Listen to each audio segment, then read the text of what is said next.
guys, now you really smile. All right.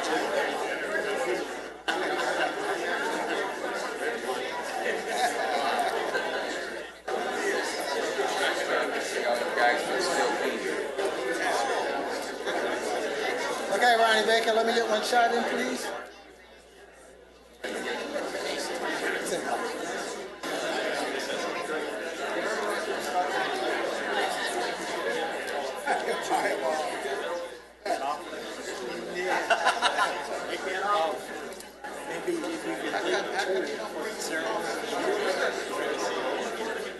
Oh, shoot. We gotta get him out. You don't like to get up early? You must have been tired of it in the service. You're making up the time now. He's picking on me now.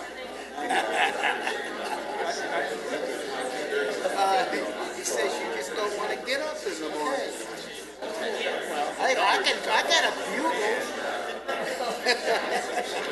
All right, I better reconsider. Bugle land.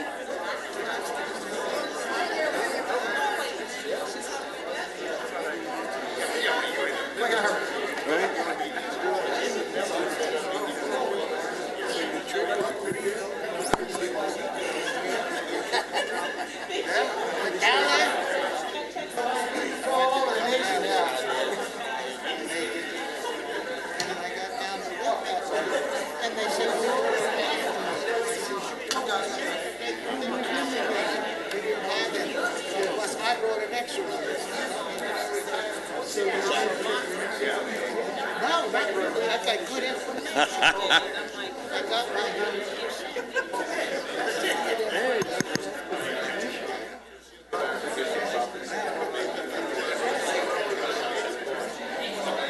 Raj, you ready?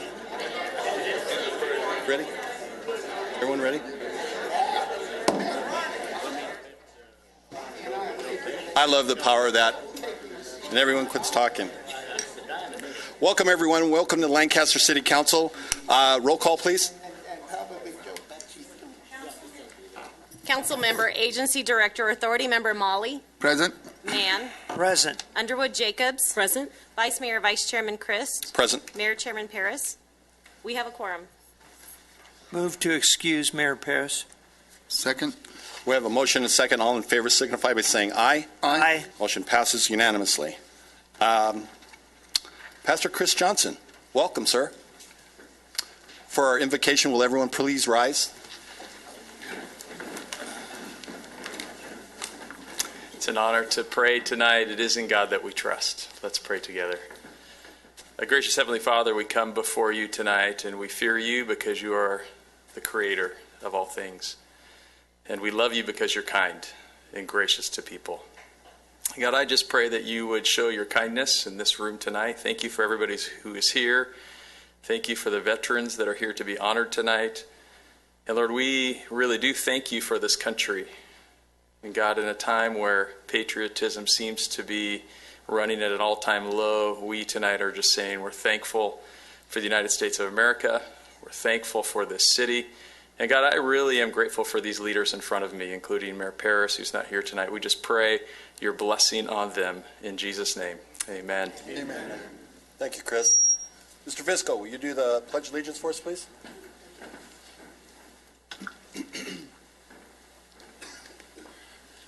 Mr. Vice Mayor, members of the City Council, in view of what's happening out there with both our Pledge of Allegiance and the National Anthem, I'm honored that you asked me to do this. Would you place your hand over your heart? I pledge allegiance to the flag of the United States of America and to the republic for which it stands, one nation, under God, indivisible, with liberty and justice for all. Thank you, sir. Thank you. We're now going to do a presentation for the Ambassadors for Peace. Can I have Mr. Jin He and our Assemblyman, Mr. Lackey, come up front, please.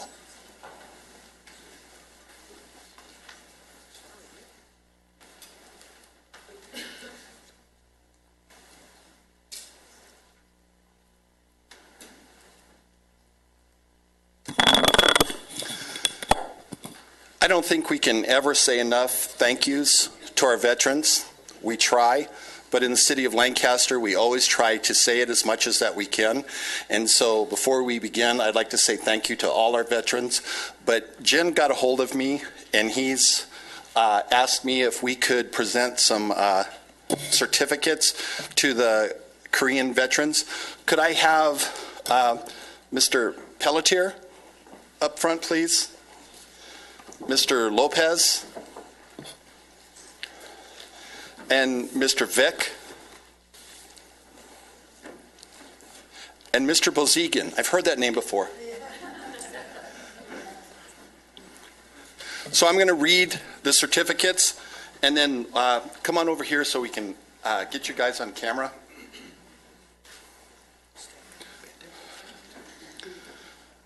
This is a certificate from the city of Lancaster thanking you guys for what you've done. Thanking you guys, and it hasn't been said enough, and it will never be said enough. So thank you guys very much for what you've done, and I'm going to let Jen read the thing from that. So thank you on behalf of the city of Lancaster. Thank you, sir. Thank you.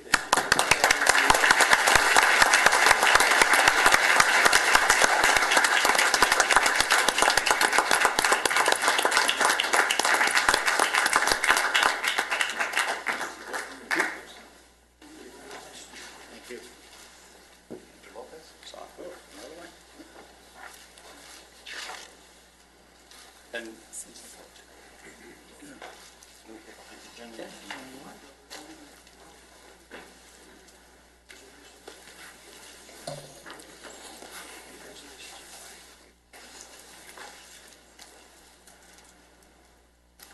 Hi, my name is Jin Her. Hi, my name is Jin Her. It is my honor to represent the medal to Korean War vets. Of course, it's on behalf of the South Korea government. Okay. Sir. Thank you for the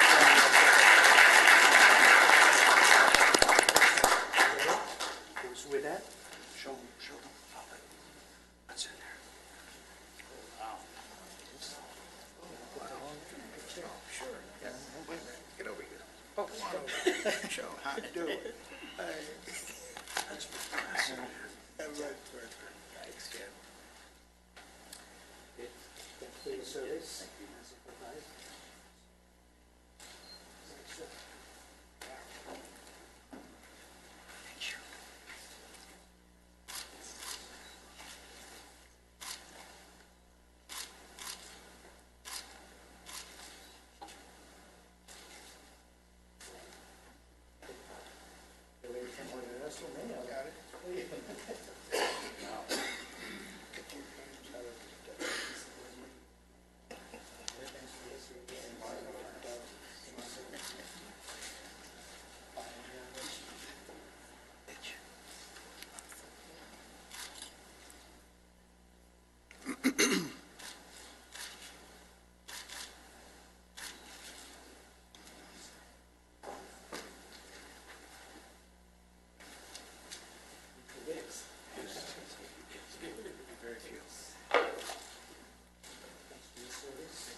I'm going to have Mr. Lackey say a few words for us.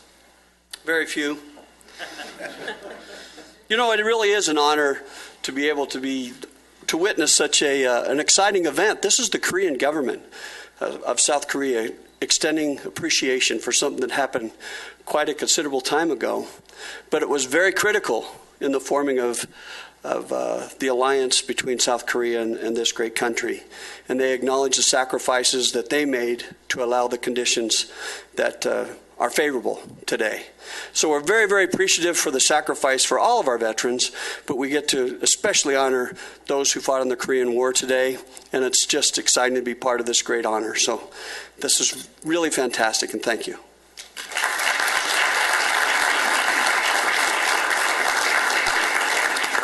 So,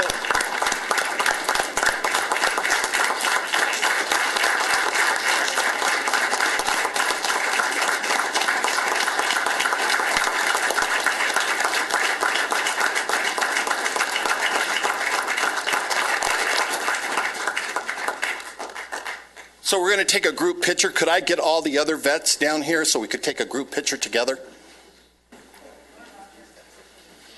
Could we move over here? We always like to get in God We Trust behind the picture. Stand up, but we can get the tall sword in the back. Tall sword back. We're gonna tall sword back. Maybe just a little bit. Move them in front. Yeah. There you go. Tall and back. You got more down. Tall and back means on the coast. You have to get in the front. Come stand in front of me. Make him look taller. Right next to you. Is that good? Totally. Frank, Wait a minute, we got one more. should get in the front. He's got to come up front. Frank.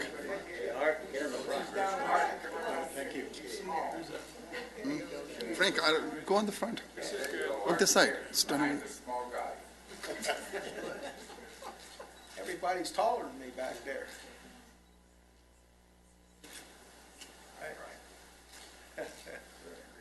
Ron? Yeah, come on, join us. You gotta get in here, Ron. Come on, everybody, come take a picture. Get base. Get somebody here.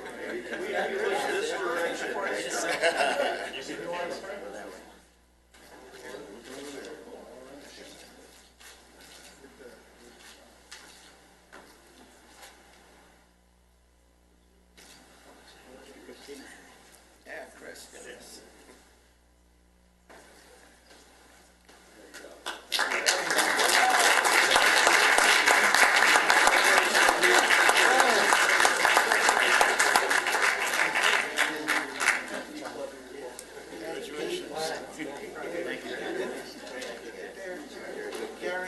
Thank you so much. Daryl, congratulations.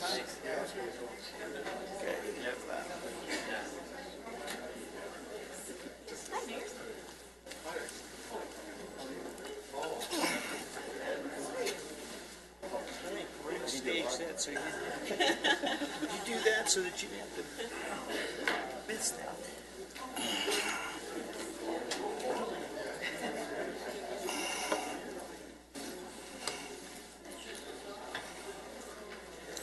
I'm going to now turn the meeting back over to the mayor. We're on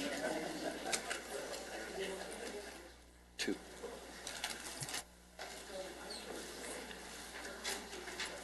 Okay, good evening. Mark Wazigian.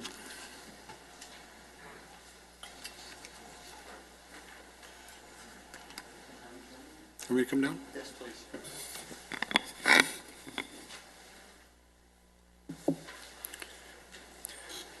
It's really an honor to recognize someone who's been very dear to me and to the city. A lot of times we believe that we're going to miss people because of what they do, and we rarely miss them because of what they do because we are replaceable in that regard. But in Barbara's honor, she hates my sports analogy, so I'm going to do one more sports analogy. And the mayor really hates them too, so him standing next to me is quite awkward. Babe Ruth was the best baseball player of all time. It's not even a debatable point. And the Yankees won 4 world championships with Babe Ruth. After he left the Yankees, they won 23 more world championships. And they won that because they had a great organization. But Babe Ruth, there's only one Babe Ruth. There's only one Barbara Boswell. Barbara Boswell, please come up.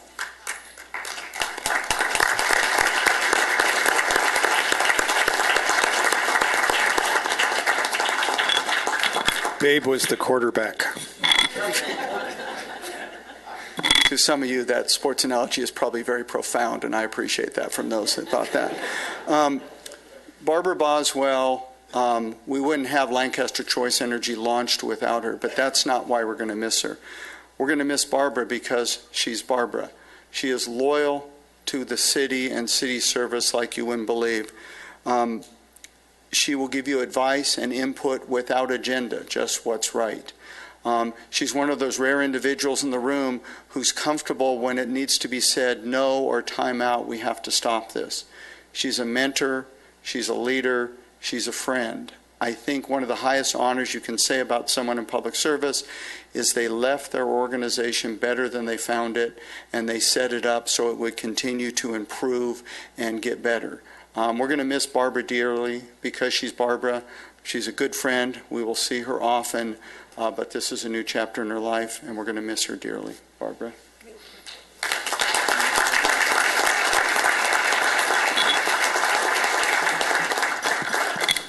You know, eight years ago when I was elected, I had the benefit of Jim Gilley telling me all about you and a few others. And so, but you had never known me. And so her first introduction to me was she was briefing the mayor on the budget. And I looked over at the city manager and I said, okay, so how long do I have to look interested? Because I really didn't understand much of any of it, but I knew I could trust you because Jim told me I could. And it's been 8 years, and I've never regretted that for a second because you have been absolutely competent in everything you've done. And I knew that all I had to do was trust you. And she would take care of all of us. And she did. But why are we going to miss you? I thought you were going to continue as a consultant doing Lancaster Choice Energy. Now think about that for a minute. She created a power company. She didn't have any experience doing power. She'd never done electrical stuff before. And she created a power company that now is the model throughout the state. And it's so hard for some of the cities that they're just asking us to do it. And that's why she's going to run Lancaster Choice, right? Thank you.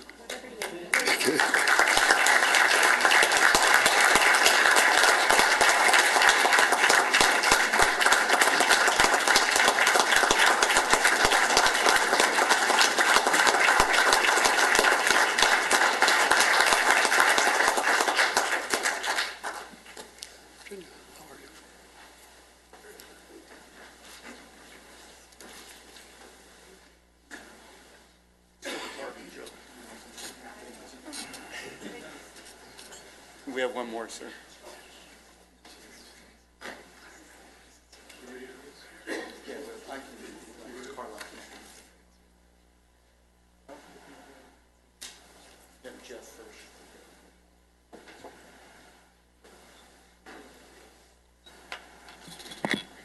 All right, I'm going to start taking this personally. I get here my first year and everyone's leaving, so hopefully it's not me. So, Carlisle, you want to come up here? I know you love being the center of attention.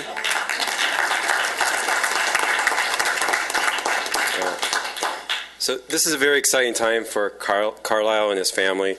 Definitely a sad moment for the City of Lancaster family and the public works profession. He's definitely well known in Los Angeles County on public works. This year he's going to be retiring, and we're losing a great leader, public works leader, and it's going to be something that we're going to have to figure out in the future on how we're going to continue his legacy. He started almost 3 decades ago, so 1989. I think we were all babies, right? Me too. One of the things that when I first started here, my first year, it's really been a privilege working with him. And what amazed me was his knowledge and memory on every single parcel of land in the city. If you've ever driven with Carlisle, you could pretty much point to anywhere, and he'll give you a complete history lesson where the utilities are, the land uses, the roadways, the land uses. So it's just amazing that he has that much knowledge. That's not replaceable, so hopefully we'll make sure that we get new folks in here that are able to continue that. I'll turn it over to Mark right now, who's probably one of the many people that have benefited Carlisle's leadership and 30 years of service here. Thank you. Thank you, Carlisle. And Carol Lee, would you come up as well, too? She also loves attention. Carlisle is one of those rare people that absolutely doesn't change, and I mean that in a good way. Carlisle, I started 21 years ago. Carlisle looks the same. He does. He has the same maturity level. He has the same leader. That wasn't supposed to be funny. And this is not going the way I had planned it. So let me then tell you a story then. Carlisle really is a great leader and someone you can depend upon. But he doesn't change, and he doesn't change very much, and that's in a good way, except one occasion. In 2009, we were looking for ways to reduce costs in the city. And Jason and I and Barbara were together, and we said, well, here's an easy one. Everyone on earth owns a cell phone. We just will stop paying for cell phones for city employees. We'll save lots of money, and we'll just tell them they're going to use their cell phone. No problem. Next day, Carlisle comes to Jason's office. I walk in. He goes, what do we do for people who don't have cell phones? And we laughed and said, who doesn't have a cell phone? Carlisle said, well, I don't. So we had to run him through how to buy a cell phone and how it works. So the next day he comes to our office and he's got this little like kid's Gumby and Pokey cell phone.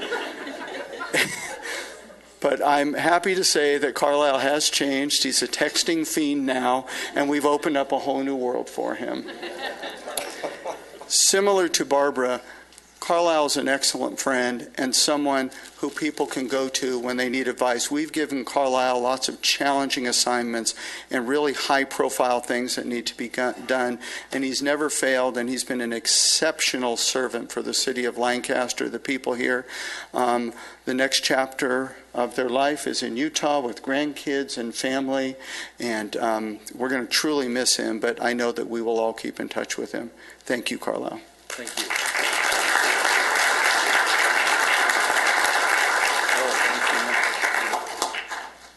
Thank you so much.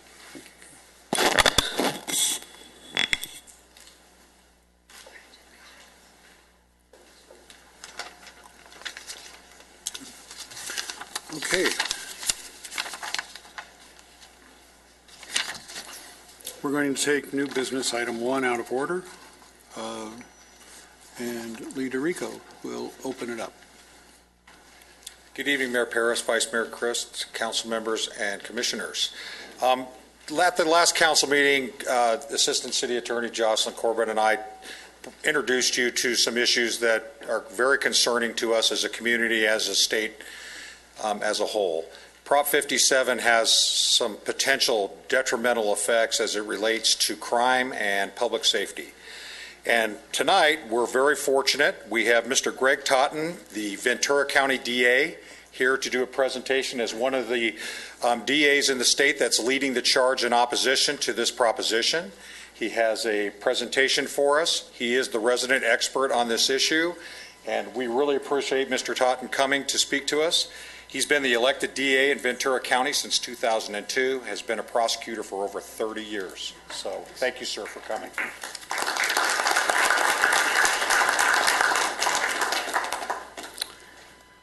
Mayor Paris, members of the council, Mr. Bajigian, am I pronouncing that right? Thank you. It's a pleasure to be here tonight. I'm always mindful of the fact that some of these presentations take a little time, and this is one of those. And just as a beginning, I'll say that my wife reminded me of a story. My wife was an educator, and she reminded me before I left this afternoon of a story from a school-age child about Socrates. The teacher asked his child to tell the story of Socrates, and the child got up very simply and said, Socrates was a philosopher, he talked a lot, and they killed him for it. I'm going to try to not talk too much tonight, but this is going to take a little while to get through it, and I would just ask for your patience. Please feel free to interrupt me. Again, I'm Greg Totten. I'm the District Attorney of Ventura County. I'm here representing the California District Attorneys Association, which is an organization that represents all 58 elected district attorneys and nearly 3,000 prosecutors statewide. And it is an association that is vehemently opposed to Proposition 57. And given the way this matter was agendized, I'm here tonight to ask for your counsel to vote to oppose this measure. I can tell you, as a prosecutor with more than 3 decades of experience, in my judgment, and I think in the judgment of many of my law enforcement colleagues, this is the most dangerous criminal justice proposal in a generation. And if it is approved by the voters, it will take California back to the failed policies of the 1960s and the 1970s that produced record levels of violent crime and property crime. It will immediately make eligible 16,000 state prison inmates for early release consideration. And it will do that in the California Constitution, thereby granting constitutional authority to a handful of state bureaucrats working in the California Department of Corrections that will literally have great discretion to make critical public safety decisions about who to release and who not to release. Now, mind you, the name is a very catchy title that somehow got through the title and summary process of the Attorney General's office, but it's the Public Safety and Rehabilitation Act of 2016. That title is very misleading. It is, in truth, a wolf in sheep's clothing. Now, as prosecutors, we believe in rehabilitation. We support many rehabilitation programs across the state. We want our state prison system to take people and change their hearts. We know that when you change a person's heart, when you change their mind, you change their behavior. But this initiative is not designed, equipped, or funded in such a way to accomplish that laudable purpose. And the characterization of it as a public safety initiative is just simply flat wrong. Let me give you just a few examples here in the early goings of people that would be eligible for early parole consideration under the terms of this initiative. This gentleman here, Andrew Luster, was a prominent offender who committed his crimes in Ventura County. He is the heir to the Max Factor fortune, and he is worth tens of millions of dollars. Back in the early 2000s, he would meet young co-eds and young women in bars in Santa Barbara, and then bring those women to his home in Muscle Shoals, which is in Ventura County. In some cases, give them date rape drugs, additional alcohol, to the point where many of them became unconscious. And over the course of a period of time, he sexually assaulted 3 women who were unconscious. And in his home at the time, he videotaped 2 of those women. And the videotapes revealed just these horrific, very graphic, very compelling, repeated sexual assaults of these women who are unconscious and unaware of what he's doing to them. Because of the way the initiative is drafted, people who commit rapes, like the Stanford rapist, Brock Turner, who we've read about so much, people who commit those types of rapes under Governor Brown's proposal are not considered violent felons, and therefore they would be legally eligible for early release. Mr. Lester also, during the course of his trial, which didn't go very well for him, he was granted bail and was put on an ankle bracelet. And he cut off the ankle bracelet and fled to Mexico and was basically a fugitive from justice for a number of months before he was finally captured. Another individual, also from Ventura County, that would be eligible for early release is Neil Brady. Neil Brady has a very, very serious anger and violence problem. A number of years ago, he chased a motorist in another car at speeds of 50 miles an hour through downtown Ventura. Downtown Ventura is a very busy, high volume of pedestrians, very active community. He was driving at speeds of 50 miles per hour. He nearly hit a couple of pedestrians. Finally caught up to the car and rammed the car repeatedly into a pole. And ultimately, the occupant of that car fled this damaged car and then was pursued very aggressively with a flashlight by Mr. Neil Brady. Now, that sounds like a serious crime, but he got 30 years to life, and one might ask why, for that level of crime, would he get such a significant sentence? And in truth, that was not his first interaction with law enforcement. That was not his first crime. He had a 30 to 40 year history of criminal violence that included a manslaughter where he killed a man for $100 as the victim lay pleading for his life. He had been involved in other road rage incidents. He had battered a 10-year-old girl with a rock. He had destroyed another man's car by ramming it. And so he was prosecuted under a recidivist statute and given a very lengthy, very well-deserved sentence.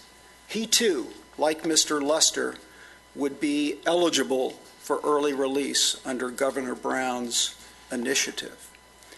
Now, let me just give you a little bit of background on criminal sentencing in California, and I apologize for anyone who may be familiar with this. Up until 1977, California had what was called an indeterminate sentencing model. Under an indeterminate sentencing model, someone gets a sentence that has a beginning point to life.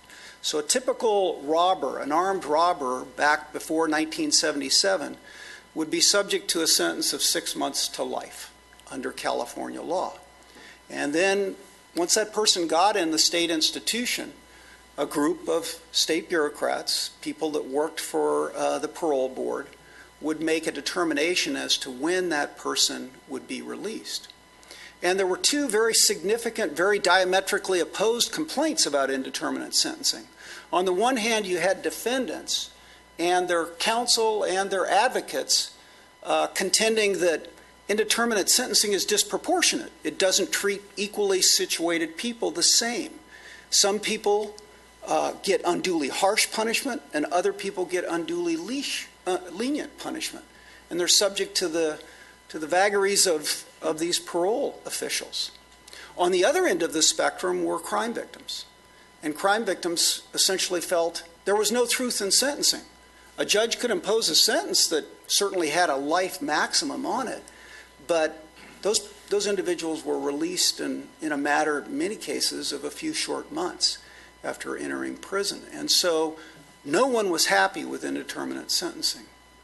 So during Governor Brown's first tenure as governor in 1977, during his first term as governor, he approved a comprehensive change in criminal sentencing that was called the determinate sentencing law.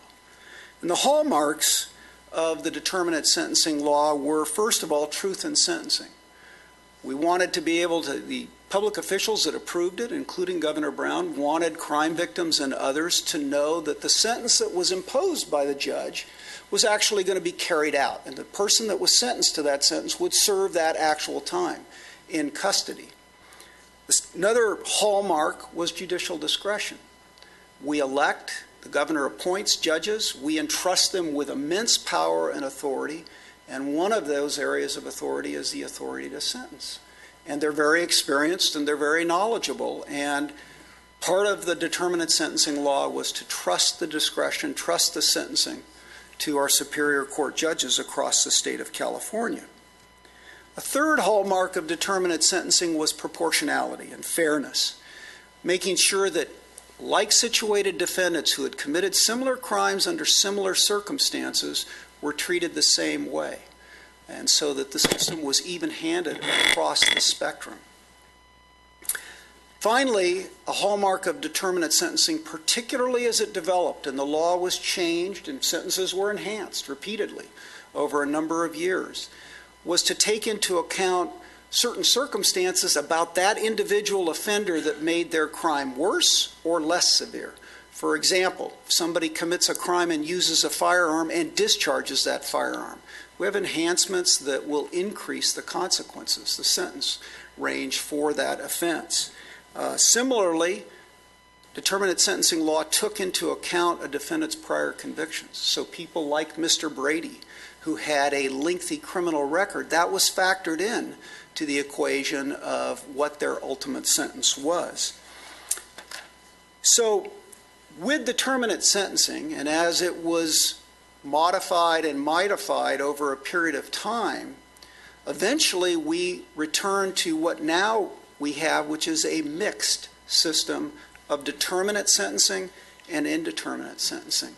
So for the offenders that commit the most horrific crimes, sexual predators, truly violent criminals, people who use firearms and wreak serious injury upon their victims, they look at potential life sentences. Likewise, people that have a tremendous history of habitual offending and habitual violence, they also will face life sentences.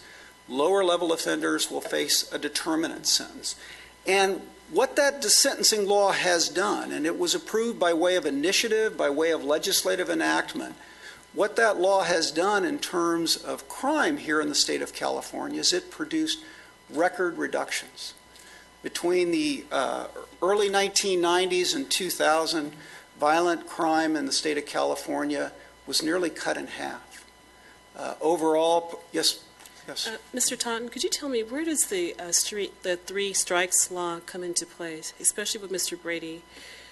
I'm just curious. For three strikes, which was approved by the voters in 1994, a similar measure was approved by the legislature. If you commit a serious felony, which an assault in this manner that he committed is considered a serious felony, and you have 2 or more prior serious or violent felonies, you're subject to the three strikes law.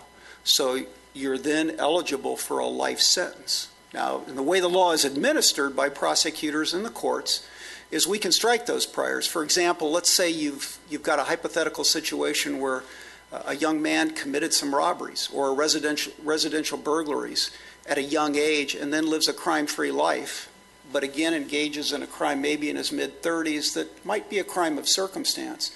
Under the law, both the district attorney and the courts would have the authority to strike one of those priors to mete out a more fair punishment. But three strikes has been a tremendous gain in terms of the safety of the state of California. This proposal seeks intentionally, unerringly to undermine three strikes and many other laws that have been put into place to make Californians safer.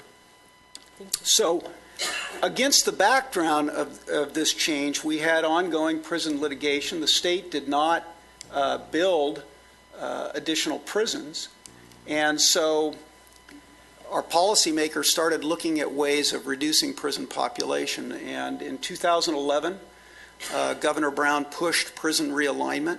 Essentially what prison realignment did is it took a whole class of felony offenses, primarily narcotics and property offenses, but there are others. And it said the offenders who commit those crimes are no longer subject to state prison unless they had prior serious felony convictions. So we took a huge class of offenders that would have ordinarily gone to state prison, and we now must deal with those people strictly at the local level. And so whereas someone would have served their sentence in a state prison, they're now serving those sentences in local jails. And here in LA County and in my county, we have people serving 15, 20-year sentences in county jail facilities, which they were never designed to accommodate. But realignment reduced state prison population markedly. Another proposal that prosecutors opposed, most prosecutors opposed, was Proposition 47. It added on to realignment and essentially took, again, a class of nonviolent crimes mostly narcotics offenses, possession of narcotics offenses, and property crimes, and it declared that they will no longer be treated as felonies under California law. So you're no longer eligible if you commit these classes of crimes. So if you commit a theft and you steal less than $950 you are no longer subject to a felony prosecution. Likewise, if you're in possession of narcotics, not for sale, but you're in possession of narcotics for use, notwithstanding what your prior criminal record may be, under Prop 47, you are no longer eligible for felony prosecution. So there have been some dramatic shifts and dramatic changes that have been enacted both by the electorate and by the legislature. Add to this now, as a part of the Coleman-Plata litigation, which was over prison crowding, the administration has essentially put into place an early release for two strikers. Under the three strikes law, there's a two-strike provision. If you have one prior offense, you can get your current offense doubled. Then if you have two prior offenses, you can be subject to life. So this provision that the administration is currently operating, currently using to relieve overcrowding in the state prison system, essentially allows two strikers, somebody who's a burglar and has got a prior burglary, can have their time literally cut in half by the administration. And the administration has been granting many early releases to so-called two-strikers. And I will tell you, when you look at these individuals, they're not the people you want in your neighborhood. They are dangerous criminals. Many of them have violence in their background. Many of them represent great threats to our community. But those people are already today, as we speak, being released. There are other provisions, I won't go into great detail, but for elderly inmates, there's also early release provisions that the administration has put in place and is currently releasing individuals under. So what has this done to prison population?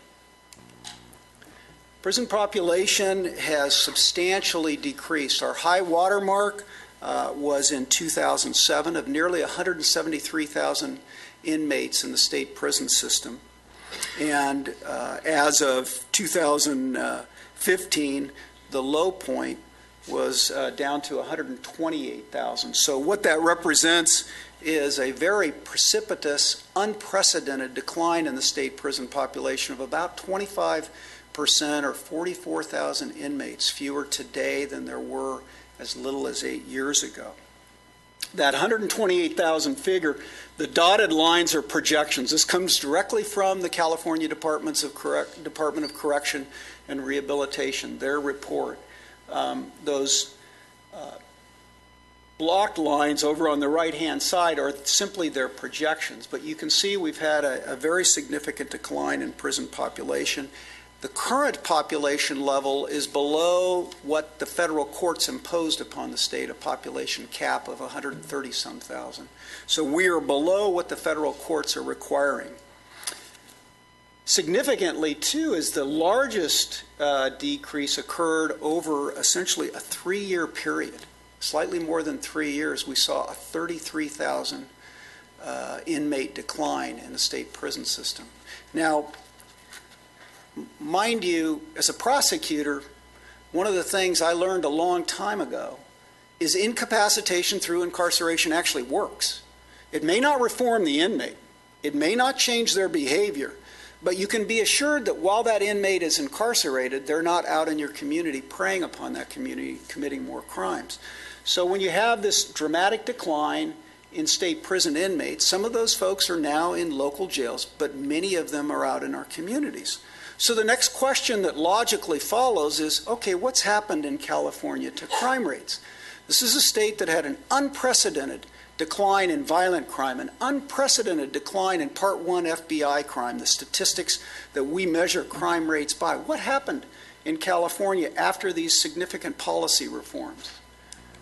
Well, the Attorney General in July of this year released a preliminary report that shows that violent crime is up 10% on average across the state. And as you can see, homicides are up near 9.7%, so nearly 10%. Rapes are up 36%. And then you look at, well, what's going on with California's city? Excuse me, up from when? Excuse me? Up from when? This is from 2014 to 2015. So a 1-year jump. 1-year jump. Thank you. I'll just to give you an example too, in my county, We like to advertise Ventura County. The Chamber of Commerce loves to talk about Ventura County as the safest community in the western United States to come to. And I know this community is very safe as well. Our auto theft rate is up 62% year over year, 14 to 15. Unprecedented increase. So then you look at, well, what's happened in California's large cities? We lead the nation right now, our large cities, in crime increases. If you look at property crime, for example, San Francisco had a 666% property crime increase in a single year. Los Angeles County, their violent crime rate is up, I think, 70 some, or Sacramento, it's up 70 some percent, and in LA, it's up 54%.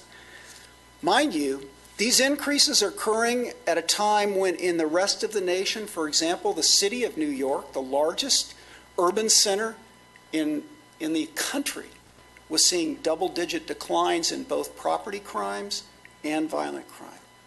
So we're contrasting in not a good way with many other jurisdictions. Likewise, when you look at our crime figures on a county basis, 40 counties, including 13 of the 15 largest, saw increases in violent crime in 2015. And the violent crime rate increased by more than 10% in a total of 21 counties.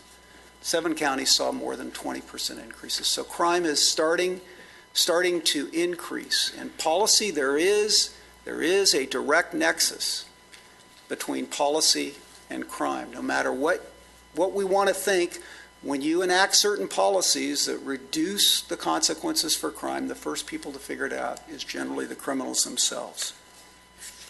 So I apologize for that long-winded backdrop, but I wanted to kind of explain where we've been, where we've come, where we are now when we start looking at Prop 57.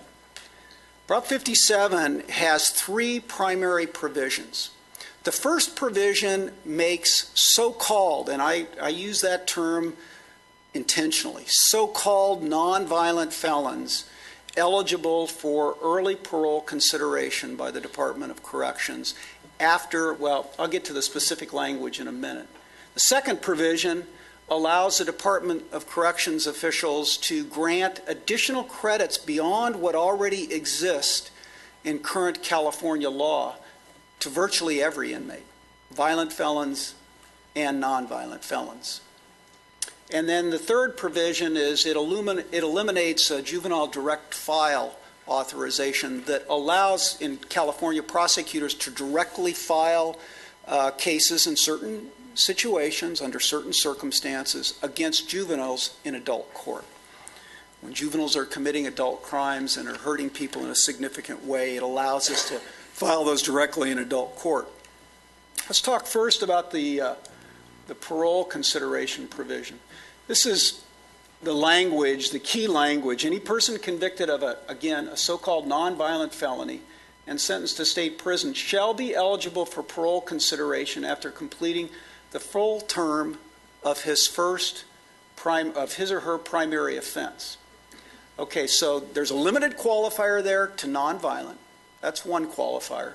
There's no exclusion for this consideration based on prior offenses. You can be a twice convicted murderer, and if your most recent offense is a so-called nonviolent felony, you're eligible under this provision. It also puts this provision in the California Constitution. Never heard of that being done before. It essentially grants a constitutional right to state prison inmates to early parole consideration, which will be litigated in the courts for years. Now, the violent felony list. It is a list of 23 offenses. It began in 1977 with determinate sentencing. At that time, it only had 8 offenses that were considered under violent under California law. Over time, it's grown to 23 offenses as we had new crimes. Crimes like carjacking, certain types of gang offenses, crimes involving weapons and things of that nature got added to that list. So now we're up to a total of 23 crimes that under California law are defined as violent. This is in statute, a statute that's been on the books for nearly 40 years. The violent felony list is the very worst of the worst. It's murder, it's robbery, It's violent rapes and a lot of other just horrific, very, very serious crimes. It is a small list. Historically, the legislature has been very unwilling to amend that list. A lot of the changes to that list have come by way of initiative that the voters have approved. So these crimes are the crimes that will be considered, that will be excluded for consideration under that parole eligibility list. And it's not just me saying that. The Legislative Analyst Office for the state of California has said that in the initiative analysis themselves. So what are nonviolent offenses that will be considered for early parole eligibility? That includes things like assault with a deadly weapon. Now, I think to the average citizen that has been a victim of an assault with a deadly weapon, they would think that's a violent crime. Under California law, technically it is not considered a violent crime. I mentioned earlier with Mr. Luster's case, the rape of an unconscious person. That is not a violent crime. So someone who gives date rape drugs to his victim and then proceeds to sexually assault her after she's unconscious does not commit a violent crime under Governor Brown's proposal. Battery with serious bodily injury, solicitation to commit murder, domestic violence. The list goes, first-degree burglary, people who enter your home to steal from you, inflicting corporal injury on a child, lewd acts with a child that's 15 years of age are not violent under California law. I mentioned earlier the rape of an unconscious person. Human trafficking, an initiative that was just approved several years ago by the voters because we have modern-day slavery going on in the state of California where victims are forced into sex acts by predators. That is not a violent crime. Hate crimes, crimes based upon somebody's gender, sexual orientation, race, religious belief, culture, those are not violent crimes. Active participation in a street gang. Manufacturing a weapon of mass destruction, that is not a violent crime under California law. There are, and I've given you materials that include both the District Attorneys Association's analysis, our legal analysis by our best and brightest people on this initiative, and I've also given you a list that I think contains somewhere in the neighborhood of 130 crimes that I can assure you as a prosecutor to the victims of those types of crimes, they are violent, that are not included on the violent list for purposes of the governor's initiative. Drive-by shooting is not on that list either. Then let's go to the second provision. That is an enhanced credits provision. So completely above and beyond the early release provision, the second provision grants CDCR officials the authority to award credits earned for good behavior and approved rehabilitative or educational achievements. Okay, credits is a little known secret of criminal sentencing that is really part of the dirty laundry of sentencing. We have provisions in state law that award credits to people. So the average inmate who gets sentenced on a nonviolent offense is eligible for 1 day of credit in prison for every day they serve. So an 8-year sentence translates into 4 years. That's under existing law. If you commit a violent felony, one of those dreaded 23 felonies, you get 15% credits.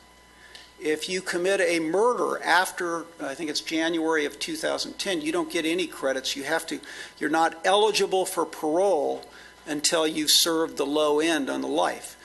A second-degree murder is subject to a 15-year-to-life sentence. A first-degree murder is subject to a 25-year-to-life. So those people, again, it's an indeterminate sentence.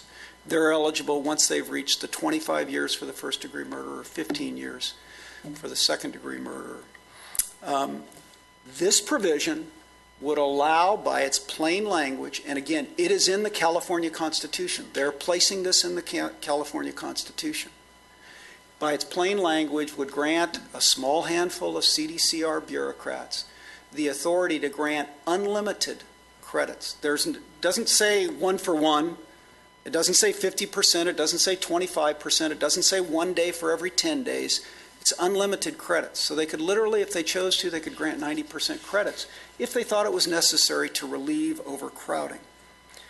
This provision, according to our best analysis under existing law, would apply to murderers, it would apply to rapists, it would apply to all of those violent felons that don't get the benefit of the first provision.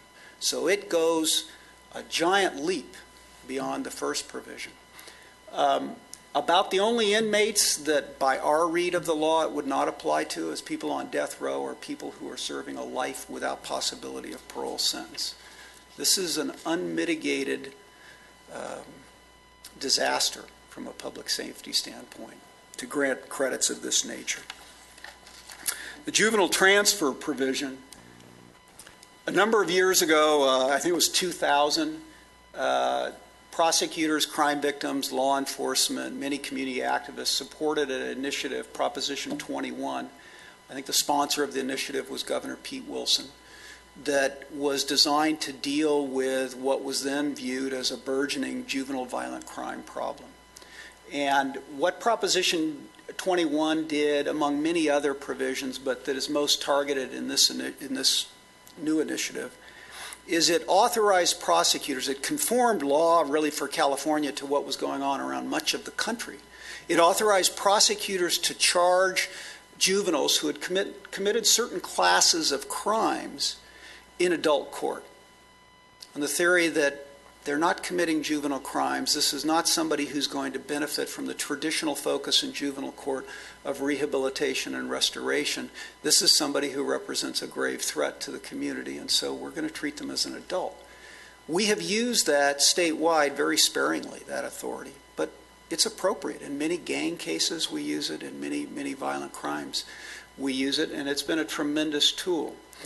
This initiative will end the practice of direct filing by prosecutors, and instead it will adopt in its place a judicial transfer process. But beyond, so it will entrust that responsibility to a judge. And I can tell you, again, as a prosecutor, judges are very reluctant to send somebody to adult court when you're a juvenile court judge. And historically, we've not been very successful in getting judges to find a juvenile unfit for juvenile court. But it goes beyond that. It also eliminates the standards that we have in existing law for fitness and makes it a much higher hurdle, much more difficult to get through that judicial transfer process. So the long and the short of that is many juveniles will remain in juvenile court, and by law, juveniles are eligible for release from juvenile state facilities at the age of 25, absent some extraordinary circumstance, no matter what their criminal offense was. So juvenile murderers, many of them will wind up staying in juvenile court rather than being transferred to adult court like they are now. I will tell you, in the prosecution community, there are some DAs that are very passionate about this issue, are very, very upset. They view that as a significant issue.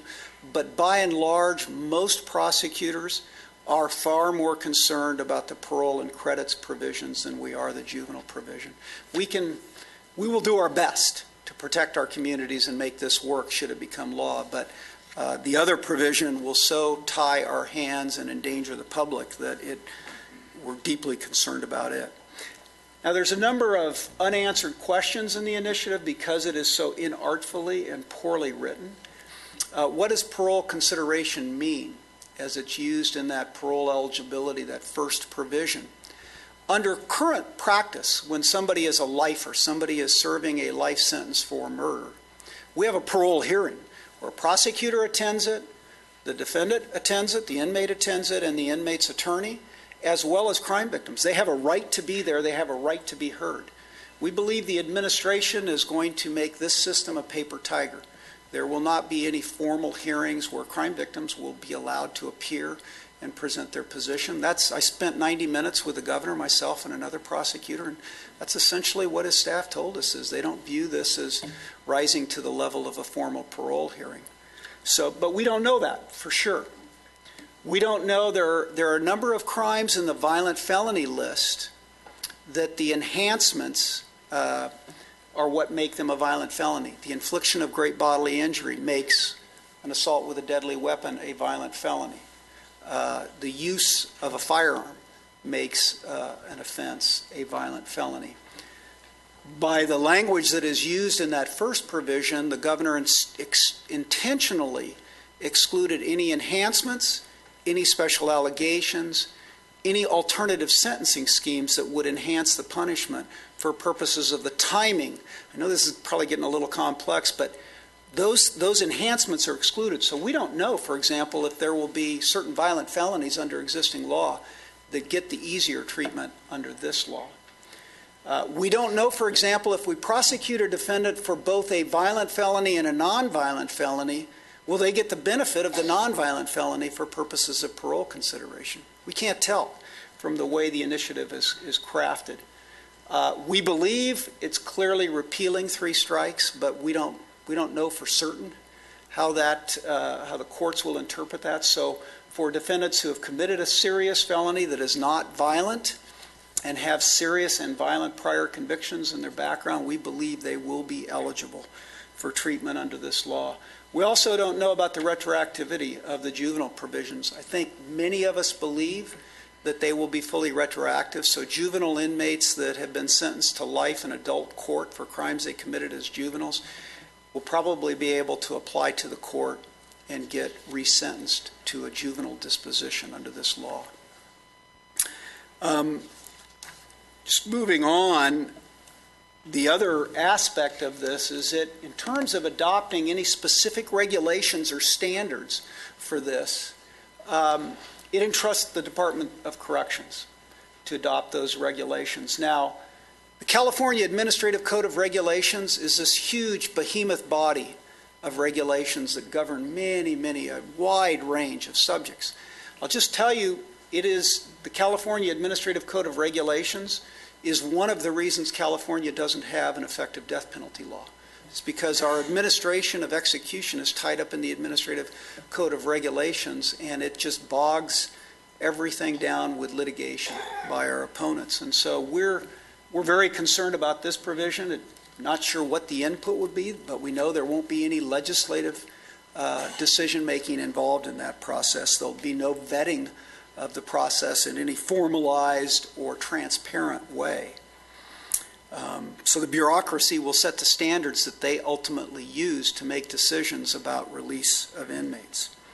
We also know that these regulations can change from administration to administration. So what Governor Brown imposes may be quite different from what the next governor will impose. And we're not going, as I say, we're not going to have any public debates in the legislative forum. In terms of what this initiative does, and I sat right across the table from Governor Brown and said, look, this law looks like it conflicts with victims' rights laws that are in law today, with 3 strikes, with gun enhancement laws, with our human trafficking. And he said, well, that's why we put it in the Constitution, is because we didn't want those laws to impact it. So this is intentionally designed to bypass rights that the voters approved for crime victims. One of those rights, for example, says that you can't reduce a sentence that was imposed upon a defendant to relieve prison overcrowding. It's clearly designed to circumvent that rule. In doing so, I mean, many crime victims feel completely marginalized and are, again, deeply concerned that this will be in California's Constitution. Now, how many inmates will this affect? As I mentioned earlier, 16,000 inmates, according to the California Department of Corrections' own figures, will immediately be eligible for early parole consideration. In a few short years, another 30,000 inmates who are currently in prison on nonviolent felonies under California law will be eligible. Now, mind you, that doesn't take into account, then there's another 100,000 inmates that are there on violent offenses. They're going to be eligible for all the credits provisions. Just to give you an idea of who some of these characters are, Arthur Eugene Lindsay. He had been convicted of murder previously, and again, he committed a rape of 2 different unconscious persons. Robert Deutsch, 8 prior convictions for serious and violent felonies. He was convicted of strangling a woman and threatening to kill her. Sentenced under the 3 strikes law. He'll be eligible for early release. Then we've got a child molester, Robert Precob, who's a habitual child molester with, I think, something like his crimes go back to 1978. After his last release, he was back to his old conduct within a matter of weeks. He'd be eligible under this law. So just to put this in perspective, the gentleman on the right in the suit is a dear friend of mine. His name is Mark Klass. His young daughter, Polly Klass, some of you may remember this case, was abducted out of their home and horribly sexually assaulted and murdered by Richard Allen Davis, who now sits on death row. Mark spoke briefly at a news conference on Proposition 57, and I thought you would be interested in hearing what he had to say from a crime victim's perspective.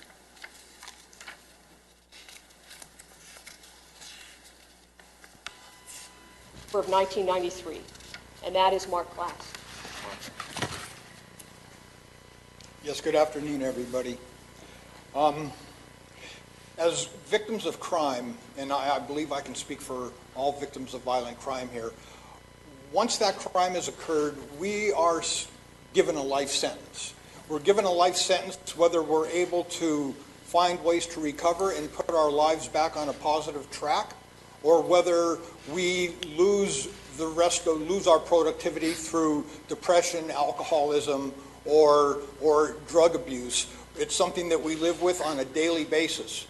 And that's why people like myself have worked so hard and so diligently over the course of the last 35 years, as Anne Marie said, first with the Victims' Bill of Rights in 1982, Marcy's Law in 2008, and Proposition 35 in 2012. And now with this deceptively worded initiative that the governor wants to put out, all of that is being torn asunder. It's like we're being kneecapped by the executive branch of the state of California. No consideration is being given to victims of crime, and all of the consideration is being given to those individuals who committed those crimes against the victims in the first place. We're getting to a place now where a sentence handed down by a judge isn't really worth the paper that it was written on or read from. It really is a starting point, a suggestion of what maybe should happen. And quite frankly, for people like myself who hear that judge say that in a courtroom, we believe what he says. But it just is more proof that, in fact, it's just part of the big lie.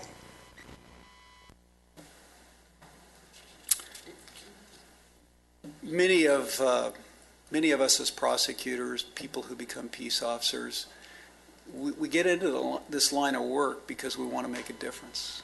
We want to impact lives of crime victims in a positive way. And this proposal, if it becomes law, will dramatically undercut our ability to make a difference in those people's lives. Our ability to provide them with the simple truth of a sentence that is actually carried out. It will profoundly impact every community in this great state of ours, every neighborhood in this great city that we're in right now. It will change the face of California. As a prosecutor who spent my life fighting for justice, who spent my professional life fighting to protect a community I love and that I live in, this initiative is without question the worst criminal justice policy proposal I've seen in my professional life. And I've been around public policy for a good part of my career as a prosecutor. I know I probably showed you a lot of things that seem kind of scary, and probably gave you a lot more information than anyone could absorb in this period of time. I'm not here to scare you, even though that may be what I'm doing, as much as I am here to ask for your help. I'm asking you to join a coalition that is growing day by day of public officials, elected officials, crime victims, police, prosecutors, and community members, like Mr. Lackey, who was here earlier, that are opposing this initiative because they recognize that it will forever change California. Some of those groups are listed. I've got a I think a 4-page list of all the individuals and groups that have endorsed it. Steve Cooley, great former district attorney for Los Angeles County, he's opposed. Jackie Lacey, your current district attorney, a good friend of mine, she is opposed. This is something where we need to stand up and fight. And so I thank you. You've been more than patient with me over this lengthy presentation. I really appreciate the opportunity to present with you. And if you've got any questions at this point that I can answer, I'd be happy to do so. Any questions? How could you not have a question after that? I have one. Is the governor supporting this so if he can get out of jail early if he gets prosecuted for taking bribes from oil companies? Good question. I would not speak for what his intent is. Would not dare to speak for that. Why would anyone support this? Well, I mean, I'm not here to defend the governor, but he is concerned about prison overcrowding, and he thinks this is an answer, and he believes in rehabilitation. And I believe in rehabilitation, but this is not rehabilitation. But I don't think that solves the problem. Can you, for the general public that's watching at home, can you talk about the recidivism rates that are out there, with what they are, how they affect us, and how they affect every community? Well, let me clarify the question a little bit for you. There's 30-some thousand that were released under what he's already foisted on us. And I'm a little biased, but of those 30-some thousand, how many are recidivists? I can't give you that number. I don't think it's been tracked by the Department of Administration or the Department of Corrections. What we do know is crime's increasing. What we're experiencing, I think, in Ventura County is very similar to what other jurisdictions. We've got people that are cycling through the criminal justice system at an accelerated rate. There are a number of jurisdictions where the courts are genuinely concerned about losing cases to speedy trial motions because they don't have the resources to deal with the volume of cases that they're confronting. But crime is going up. The cop on the street, I think if you had a typical patrol officer up here, he'd tell you, look, I'm seeing these people that would have been incapacitated in custody before, and now I'm arresting them and then arresting them again and again. So I'm sorry that I don't have an exact number for you on recidivism rates. Historically, what the Department of Corrections has reported prior, these are numbers before realignment, before Prop 47, was about a 60 to 70% recidivism rate within the first 2 years of being released from prison. Now, the recidivism rate as it was historically measured wasn't limited just to new crimes. It included parole term violations. So but if you look at what we know from a criminology standpoint and you say, what's the sign of a really dangerous community? What's the sign of a community that is more likely to have more crimes in it? Typically, the things you look at is what is the per capita number of gang members and what is the per capita number of parolees, ex-cons who are out in your community. All right, Mark, how come you haven't told us this up until now? 8 years, you've never told us that. You had a 30-year head start on me when it comes to criminal justice. Do you have another copy of this? I do, and I've also got a copy of all of the endorsements. Can you give one to the Valley Press to make sure that they can write about this? She's right behind you. Yeah. Again, thank you very much for the invitation. Wait a minute. You know, clearly we agree with you as to most of it. But I can't help but recognize there's a few things in there that I actually agree with. I mean, haven't we learned by now that drug addiction should be treated as a medical problem as opposed to a criminal problem? And our failure to recognize that might account for some of this. I mean, Portugal has a program that has reduced drug addiction by over 72%. Why aren't the prosecutors of America coming forward with legislation that addresses that? Instead of having because what I see happen constantly is you got this side and that side, and if this side thinks that, this side is going to think the opposite. And there's no attempt to solve problems, there's only an attempt to win, which clearly seems to be this case. I mean, I've been a victim of violent crime, and what he said is absolutely correct. You never go back to the way you were. I mean, that's one of the reasons I am without mercy in this city for violent criminals. If it was up to me, I would put a weapon on that drone we have, and you'd never have to worry about a trial if people were violent. But it's not up to me. So you couldn't find a bigger supporter of what you're saying. But at the same time, recognize you guys really need to do a better job at finding solutions that might be what the other side is proposing. I mean, you've raised an excellent point. We know that drug addiction, drug use, the sales of narcotics has a profound effect upon communities. From the standpoint of prosecutors, we're not very good at self-promotion. Even though we're elected officials and we've got outstanding, we're all trial lawyers by training, and we have trial lawyers that work for us. We don't, because of the ethical rules that govern what we say and do, we're generally pretty cautious about what we say publicly. So we haven't promoted some of the things that we do. We've advanced legislation for different types of diversion programs in the past.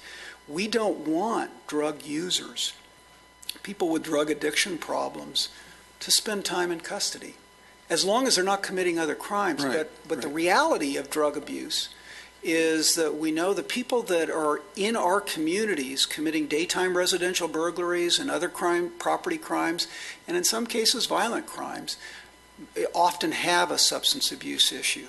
And I think we can do a better job. I think prosecutors believe in rehabilitation. We want to get those drug offenders help. That's why we've supported drug courts. That's why one of the reasons we've been so big on veterans courts, because we know a lot of veterans, because they experience post-traumatic stress, come back from the front lines with a host of issues that lead into drug and substance abuse.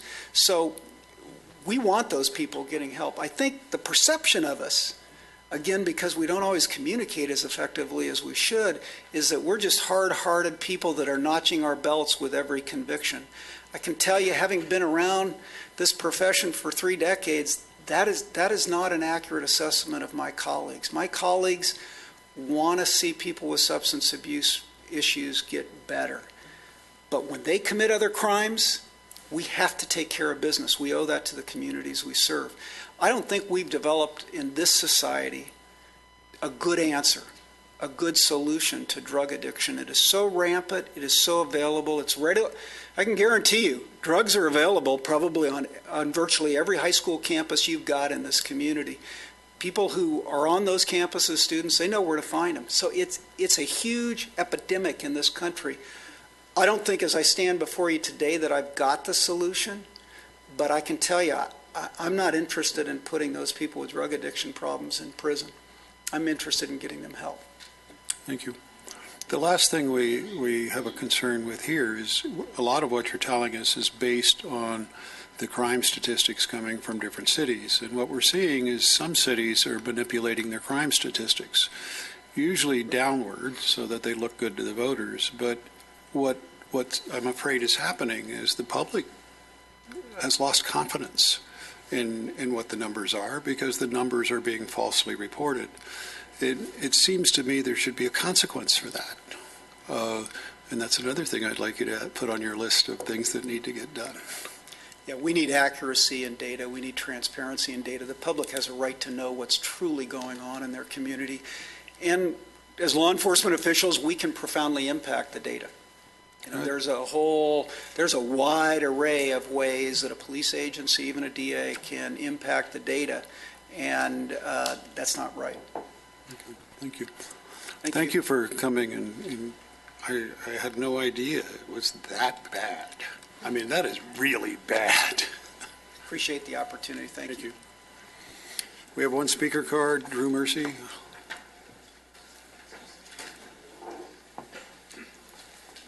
So, Drew, it says Republican Party here. Is that who you're, okay. Well, we have Does Frank know you're speaking on behalf of the Republican Party? I'm just the little party. He's the big party. Okay. Thank you for allowing me to speak today. I just wanted to let you know that the Republican Party has taken a position in opposition to this. I would love this to be a nonpartisan issue that we can all get behind. Anything we can do through our local campaign office to assist the District Attorneys Association and the other opponents to this, and you and the council, we're happy to do. Okay. Thank you. They need money. Drew, they need money. Is there a motion? Yeah, I'll make a motion that we oppose Proposition 57, that we put this presentation and PowerPoint on our website, and we do everything under the law, which we're legally able to do from the city to oppose this. And that's well, except for bankrupting the city.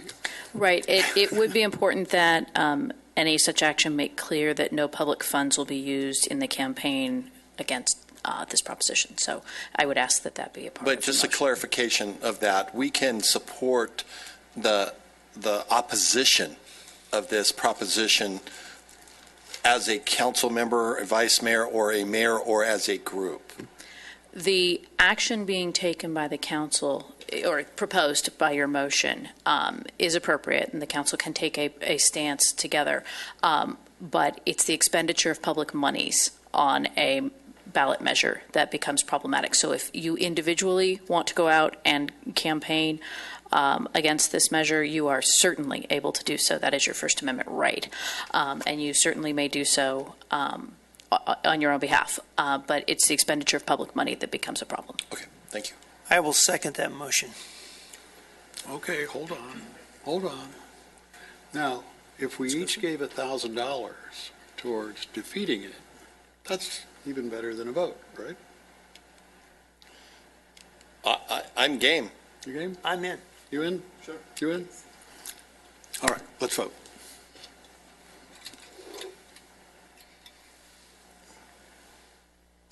And we're putting $1,000 each towards the campaign. Now.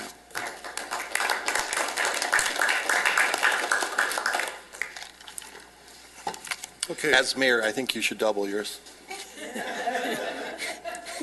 Yeah, that would be true leadership. Mayor Paris. What do you think, Raj? Jim also would like to put $1,000. All right, now we're 6. Right? And if I double, now we're 7. Right? Mark, where are you? You know, we gave you a hell of a raise. Jason and I have talked about, and we're going to contribute too. Okay, so now we're up to 9,000. Now, if Allison would put in another 1,000, we made $10,000 towards defeating evil. All right, good. Okay. 10 grand. Okay, 2-minute break. And let's take a 2-minute break and go put the arm on some other people.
Mike's off. I think that might be good. It's amazing how all the other cities. Went up except him. Yeah. It's amazing. Okay. Thank you. I mean, if you're going to tell a lie, tell a good one. It's embarrassing.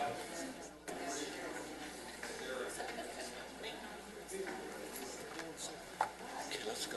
Hold on a second. Right.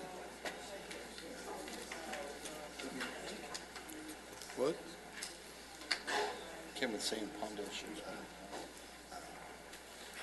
be telling the world how they do this. Yeah, they're such experts. You notice how they shut up about it? Okay, we're back. Marvin stole my club, so I wasn't able to do it.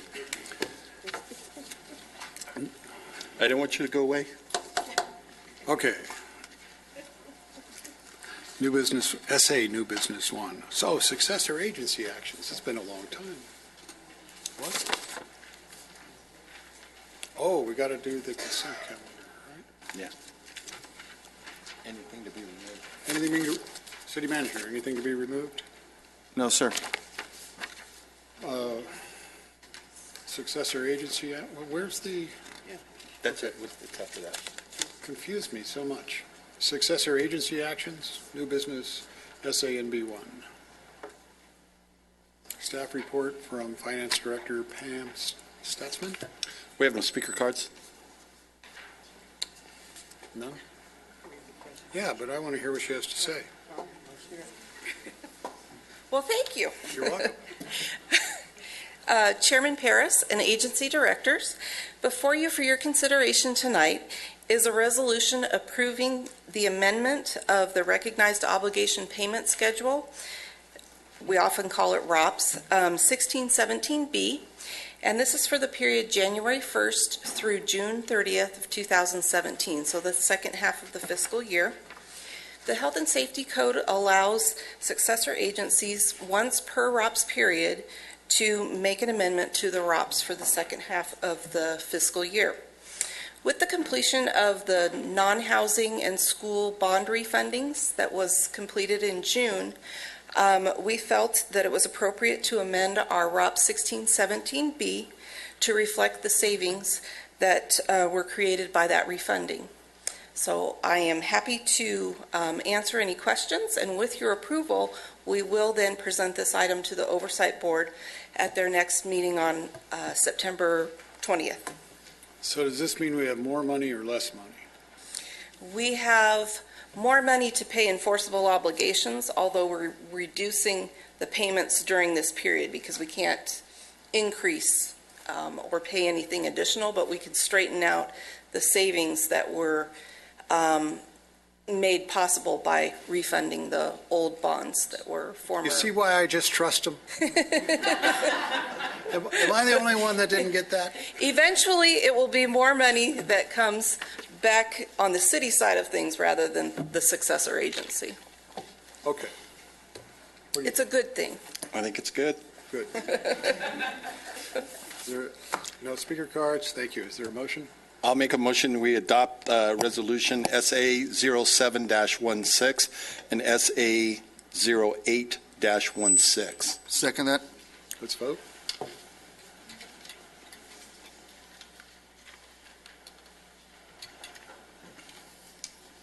It's unanimous. Do we still have to do NB2? Or would you No, take you care just of it? approved NB2. Okay. Okay. Pretty good.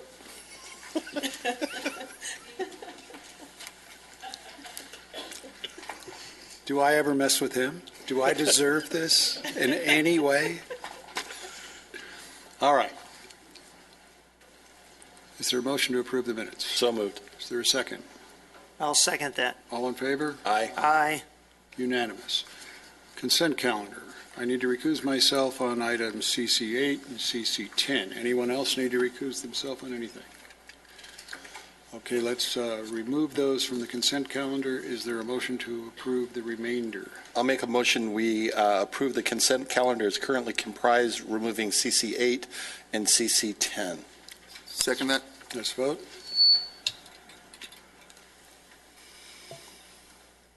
It's unanimous. Okay.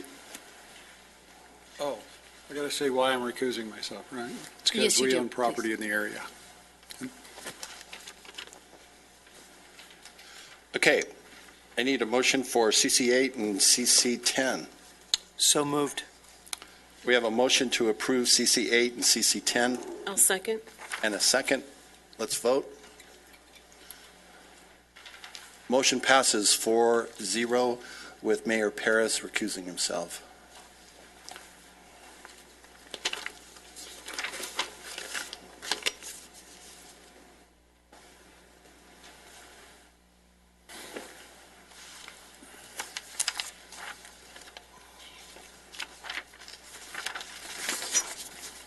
So, Marvin, did you hear that Councilwoman Underwood Jacobs is a movie star? Yes, I heard that she's been practicing in front of mirrors, too. Yes. That's right. Everybody see her on television? It's, you know, with that Trump guy. It's true, isn't it? Yes, it's true. Of all the people in that convention hall, I mean, thousands and thousands and thousands of them, they picked you. That would be true. Aren't you honored? Actually, I am. You do know he has the mark of Satan underneath that hair. No, he really does. That's why he has to do that hairdo, is the mark of Satan is under there. I disagree. I think it shows that we chose well. That's right. Thank We you. chose you. Thank you, Marvin. Appreciate that. Vice That's a Mayor. good move. All right, moving on. No speaker cards. On JPH1, so we'll waive the staff report. Is there a motion? I'll move that we adopt Resolution 16-49 and FA02-16. Is there a second? I'll second. Let's vote.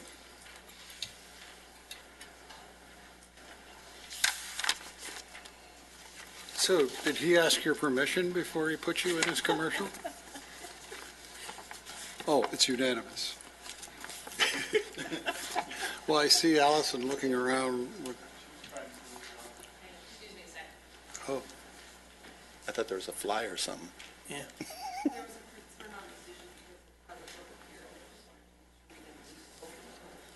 okay.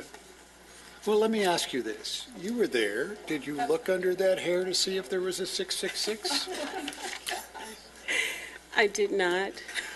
Mr. Mayor, bond council would like us to open the public hearing, have no public comment, and close it, please. This is Lancaster. We do things differently. Yeah. That's, Okay, let's open the Oh, public my hearing.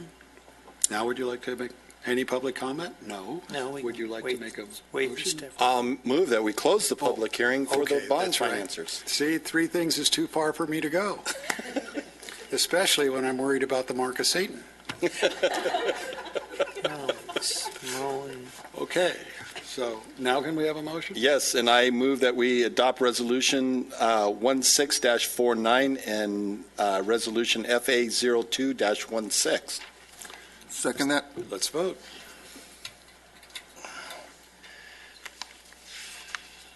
It's unanimous. Let the record You know, if there is the mark of Satan underneath that hairpiece, and you support him, does that mean you... What did he do? He's looking for your Checking. Yes.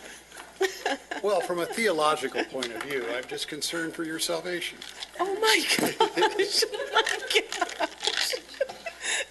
As the defender of the faith, I need to worry about those things. And I appreciate the fact that you're worried about me, but I'm fine. Thank you so very much. You should be worrying about Hillary's health. Yeah, no kidding. You think Trump poisoned her? I just asked. All right, new business 2. Are there any speaker cards? Yes, we have one. Okay, who is it? Fran. Who? Fran. Fran. Okay, so who's doing the staff report? Jeff Hogan is with Tom from the county. Jeff, you need help? I need help tonight. Okay. This is a partnership for tonight. So, good evening, Mayor Paris and members of the City Council Commission. This is an exciting item tonight for the community and for our seniors. A little background. Well, first, the item before the City Council is a request to approve an MOU and license agreement between the City and County for the expansion and upgrade of the Antelope Valley Senior Center. A little background. A few months ago, representatives from the County Supervisor's Office approached the City with a proposal to fund $1.5 million for an expansion and upgrade to the Senior Center.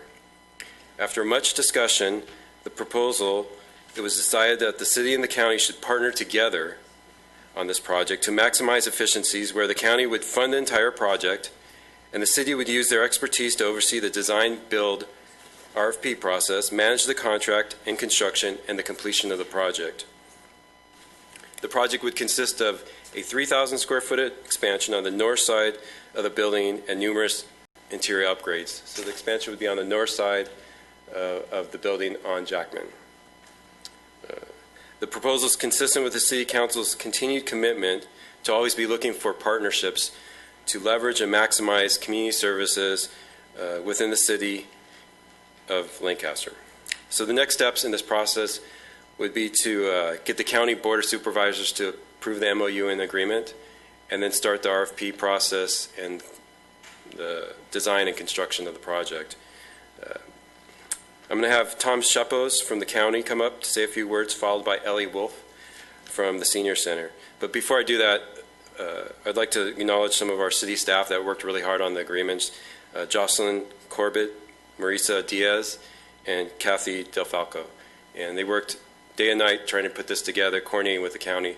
And I want to thank the county too. This was expedited really quick. In my 20 years of experience, it was very impressive how closely we worked together on getting this done in a quick manner. So I'll have Tom come up and say a few words on the county. Jeff, how large is the expansion? 3,000 square foot. And Ellie Wolf, I think, will get more into the details of exactly what that expansion will be in interior improvements. Thank you. So, Tom, was there a meeting to figure out somebody they can send I would be nice to? I was the guinea pig. You drew the short straw? Mayor Paris, council members, city because it's staff. you, I want you to know. I know that. I'm not going to point out they spent $20 million on a dog pound in Palmdale, but because it's you, I'm not going to do that. Thank you. Thank you. Okay, go ahead. Council members, city staff, on behalf of the county, I hope that you will vote positive for this. In December, actually, I had the privilege of speaking with Mayor Paris about this idea, where Supervisor Antonovich was willing to put up $1.5 million of his discretionary funds to support the expansion of the senior center. Within days, I had the city manager, Mark Bozigian, contact me, and it opened the doors for both city staff and county staff to begin working on a joint agreement. For two government agencies to resolve an issue and put together a joint agreement in less than 9 months is beyond the normal way we think and do things, I think. I thought you were going to say deplorably long, but that's okay. No, not at all. As a matter of fact, the ability of your staff's cooperation made it very easy for the staff that work for me to be able to put this together. And I'm anxious to go back tomorrow and ask that the motion that sits on the supervisor's desk be placed on the agenda for the next week or two, so that we can also vote positive in this manner. I want to ask Ellie Wolf, who works for the Community and Senior Services, to come up, and she can really give you a day-to-day scope of what they do it at your center and what is proposed for the future. And I thank you very much. Your staff has been outstanding in putting together this joint agreement. I thank you for that. Thank you, Tom.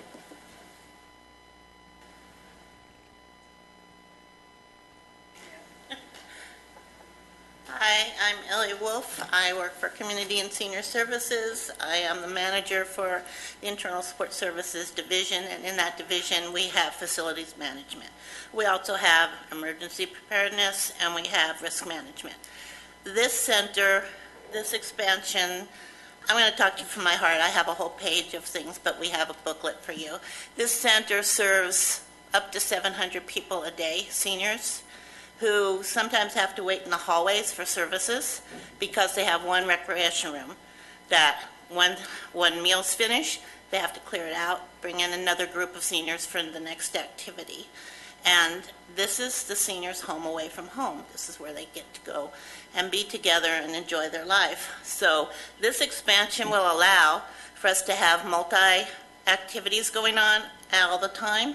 People won't have to wait in the hallways. We'll have a better check-in system. We'll have better equipment for them. It will make just a wonderful place.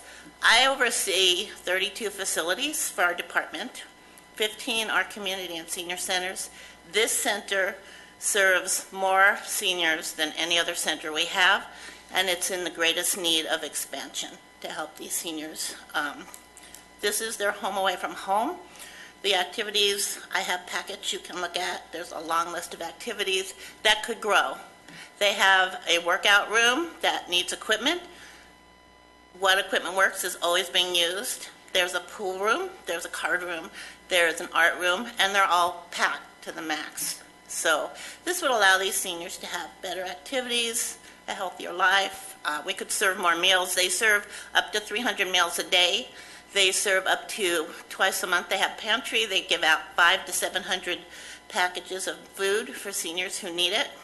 This would allow us to grow those programs along with everything else that they do there. I'm just talking from my heart. These wonderful women put together packages for me and bullet points, but I think that you need to know this expansion is so needed, and we're so grateful for Supervisor Antonivich's support and the city partnership. It's very exciting. It's something new, and I look forward to working with you. So I can leave these with Jeff if you have any questions. I'll be happy to answer them. But Any questions? From my heart. Does the supervisor have any more money? I'm trying to find out because it's just, of all the centers we have, this one needs to grow the most. It's a wonderful place for these folks. You know, folks need to understand there's discretionary money that the supervisor can target or earmark for things, and then there's the billions and billions that the county distributes every year. So, I mean, it's a huge thing to come out of discretionary funding. That's a major portion of what he has to work with. We do, you know, there is a complaint that it should be coming out of the county's budget because it is the biggest center, and you know, it does provide an incredible service. And I think that if there wasn't a waiting line for everything, you would double that capacity. But we certainly appreciate anything we can get. Well, thank you. I'm always looking for more. Don't worry. Good. I'll be back. Okay. I have these packets. I can leave them with Jeff. And now that me and Marvin are seniors, you know, it's much more important to. I am one of those seniors also, and I was so glad to see Mark. Oh, I left Ken out of it. That's right. Ken's the elder. Do not let the gray hair fool you. So, thank you for listening. Thank you. There's lists of activities they do that need to grow. Everything they do is wonderful. These ladies work their hearts out for these seniors and give it way more than they need to do. They're just great. That's a wonderful place. Go visit. We will. When we get the new equipment, you can work out. Good. Okay. What are you saying? No, just for fun. Just for fun. Okay. Have a good time. So I'll leave these with Jeff. And thank you. Thank you. Fred. That's a tough act to follow, Fran.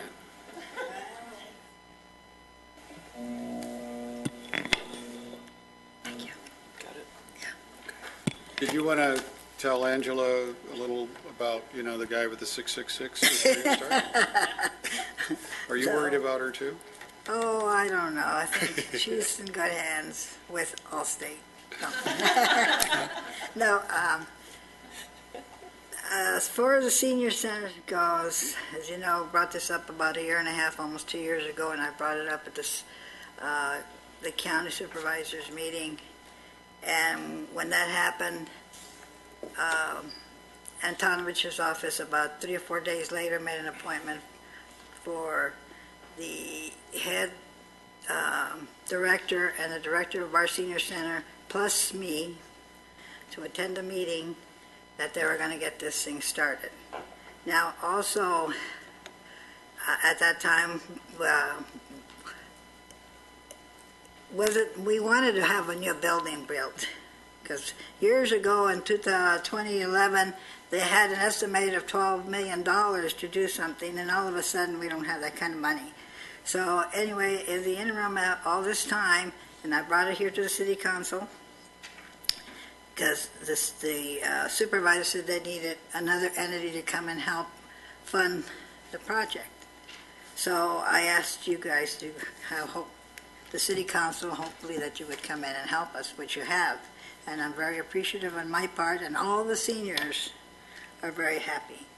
But on that, I wanted to ask, there's 2 accounts here that says, am I reading this wrong? Is there an appropriate $1.5 million in one account and $1.5 million in another account? Or am That was magical. Do you see how she doubled that? Fran, that was beautiful. No, well... Pay attention to this. You never know. If they screwed up a little bit, take it and run. Well, okay. I mean, unless I'm reading this wrong. Sadly, you're not reading it wrong, or you are reading it wrong. It's only $1.5 million. It's taking the money in and then putting it in the expense account where it will be paid out of. It's the same $1.5 million. Oh, darn. That's what I said, too. Anyway, I am still appreciative of the monies that we are having and what you are doing for us. But I'm seeing you're going to be taking parking spots away. Is that going to be added to the program? And how about all that area in the back where the green is? Fran, aren't you ashamed? About what? Aren't you ashamed to bring in a negative? Well, this is a night of celebration. It is, but I'm Tell me about the problems later. Okay. But let's not mix them up at the same okay. time. I will bring that up later. That's like chewing your kid out Christmas morning for his report card. You just shouldn't do it. Okay, all right, you win. But I am thanking you very much for what you are doing at this point. And I'll be talking to you more about this. Okay. Okay, I'm sure we'll find you parking places. All right, thank you. God bless you Give you the all. city manager's parking place. It's not that far.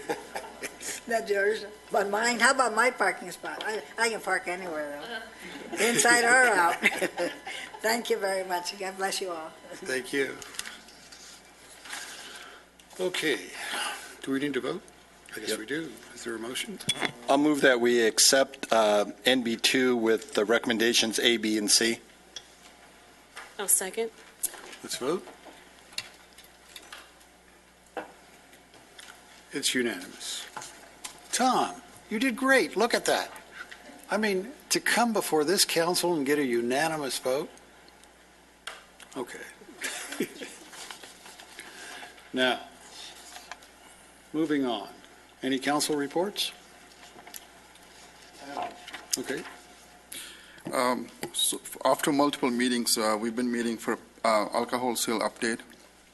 So I'm going to provide update tonight, council and community, on the progress regarding our effort to design a public safety strategy alcohol sale.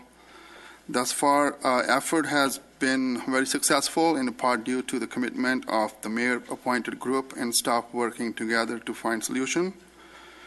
We have reviewed the public safety nuisance issues surrounding alcohol sales to ensure the city positions and goals were understood and acknowledged. We met with license to the business owner listed to the business owner and industry professional to ensure city better understood their perspective and the changes in their industry. We met with the ABC and Sheriff Leons to be better understand their perspective of nuisance issues, what should be considered as we worked on solutions. We toured the city and identified what a good, bad, and very bad establishment looks like. We identified best practice on alcohol establishment to consider implement accordingly. We began working on creation of alcohol sales business improvement committee. We drafted a new ordinance related to the alcohol beverage establishment with the focus on business compliance and corporations and local control in dealing with the issues through our administrative process. And I'm very confident these efforts and what to come will be valuable solutions to the issues surrounding alcohol sales in our community, thus increase building safety and enhancing residents' quality of life. So next, we are having a criminal justice meeting tomorrow at 10 a.m. And so Planning Commission meeting is on September 19, 6 p.m. I really urge everybody, even people watching at home, they try to attend these meetings and try to put their input, because it's really important. Because that's why we had to do all this thing, because first time we missed all that. And I'd really like to thank you, our staff. Jocelyn, Troy, and Lee, they went out of their way to work on this, and we had multiple meetings with the business owners, and they have done a really, really good job. I want to thank you guys for doing this. And that's it. Thank you. I can't make the criminal justice meeting, but perhaps you could suggest to them fire hoses for the bums hanging around the liquor stores, bothering people. Just a thought. I mean, He lost it. He needs a refill of coffee. It's a little unorthodox, I'll give you that, but okay, moving on. No. I also have an update from ABTA. We received $6.84 million as a grant with the partnership of ABA QMD, Sunline Transit, Thousand Palms, and Curtin Regional Transit, which allowed us to have about another 10 buses. And we are also on target for being green in 2018. Wow. That means no gas, right? No diesel. No diesel, yeah. No Do you know diesel. how hot these guys are? I mean, we're talking, what, how many millions now? We've received over $63 million for AVTA just alone. That is $63 million we wouldn't have got if Marvin wasn't there. And now he's got help from Donald Trump. Okay, We'll take it wherever we can get it. I've been blessed by Fran, so I'm good. Thank you, Fran. Really, $63 million is unbelievably cool. What's our budget, Mark? What's our budget? Yeah. Our general fund budget's about that, a little less than that. You doubled this up. Wow. The community is well aware of it, but a lot of it is strategy, because the AVTA actually partnered with the AVA QMD, and by partnering with the AVA QMD, the AVA QMD was the lead agency, so they had already been seeing a lot of AVTA stuff getting grants, so we stuck it through the AVA QMD, and they gave the grants to that, and then the AVA QMD gave the grants to AVTA. So that puts us at 50% to our goals. So Now, I didn't understand any of that, but I'm not trusting it either. Tell me that again. I was talking to Angela. I know you're deaf. Okay. Did you want me to do it over or slower? Slower. All right. And it's $68 million. AV Fair. We had a great fair. Everything was up at the fair. There was no major incidents at the fair. Everything was up. The kids enjoyed almost a record year at the AV Kiwanis livestock auction. So everything was good at the fair. Everything's good, and looking to promote it better. So who bought the turkey? I think Mr. Emart did. Really? Okay. It's a big competition. Who buys the turkey? The grand champion turkey? You get the same amount of press coverage if you buy the steer. But all of a sudden, that turkey costs a lot more per pound when people figured that out. It's the most expensive turkey in California. Okay, I don't have any announcements. I think I've made enough, don't you? Yes.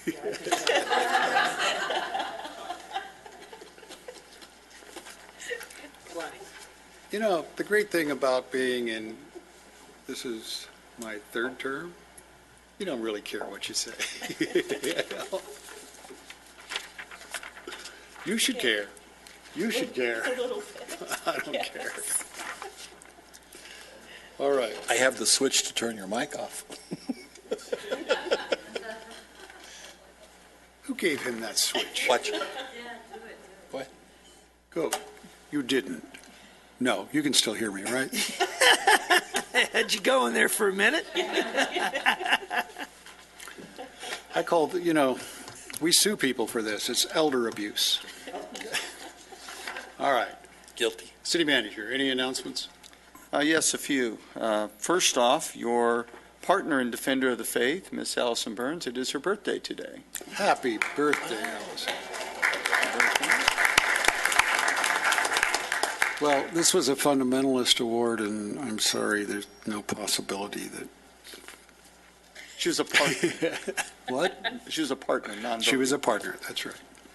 And Okay. she chose to spend her birthday with us. I think that's really nice. So how's it feel to be 30? It really does feel great. Thank you. You're welcome. Got a couple more, if I may. The good news, the assessed valuation in the city of Lancaster is up 5.7% over last year. It's up to $10.7 billion. Still not to the 11.8 it was in 2008, but it's a show of a strong and strengthening economy that includes existing buildings plus new things. So that's good news for us and for the economy. We have a couple of videos, and then I'm going to end with a couple slides. We didn't have time for the video of BYD, and I'm going to, at that point, Mayor, ask you to maybe make a couple comments about the event that Angela and the mayor attended today. The first video is S-Power. It was a great day for the city of Lancaster and for Lancaster Choice Energy. The video is a really good day. The video, it's a little tricky with the lighting. It was inside and outside, but it was a good day, and I think this captures the importance of it. We're here on the west side of Lancaster where S-Power and Lancaster Choice Energy have teamed up to build a 10-megawatt solar facility. This facility is going to bring the city of Lancaster one step closer to becoming a zero-net energy city. Alternative energy has revolutionized business. Is just unbelievable. What was thought to be going to be a drain on government resources has turned out to be just a huge economic boom. If you don't mind talking about your goal of becoming the alternative energy capital of the world, where are we at? We're well on our way to that. The latest and greatest stuff is going to be announced within the next year. The United States is now in a position that the whole country could be net zero because we've solved the storage problem overnight. And we're able to produce enough alternative energy to do that. So how innovative is the city of Lancaster? When we first started this 2.5 years ago, they've done what no other community in the nation's been able to accomplish in such a short time period. We've built something that's sustainable. We're signing power purchase agreements for 20 years so that the customers have the benefit of knowing what the cost of that power is going to be for the long term. When you look at what S-Power is doing in the Antelope Valley, we've created over 1,000 jobs just right here in your backyard. I think it's a wonderful thing. I have small children, and my goal is always to make sure we leave this place a better place than we found it, and you're able to do that with solar energy. You spoke to the importance of saving the world. I mean, that's really what this is. We have got to save our children's future. It's a unique model, and it's a model that really is going to have to be adopted throughout the world if we're going to have any meaningful change in regards to bringing down the carbon content of the atmosphere. And that's really what it's all about. If you take the equivalent of what we're going to have done at the end of the year, it's the equivalent of taking off 186,000 cars right off the road. Imagine pulling those off the road every day and having it so that it's you're eliminating that emission and going in, whether it's global climate change, we need to do our part. When you look at the city council, when you look at our team, you look at the energy that comes from it, everybody gets excited when we talk about solar. It's the #1 growing energy field today in the U.S. It takes a partnership. I look at the communities we've worked with across the country, across the world for that matter. There's none better than Lancaster.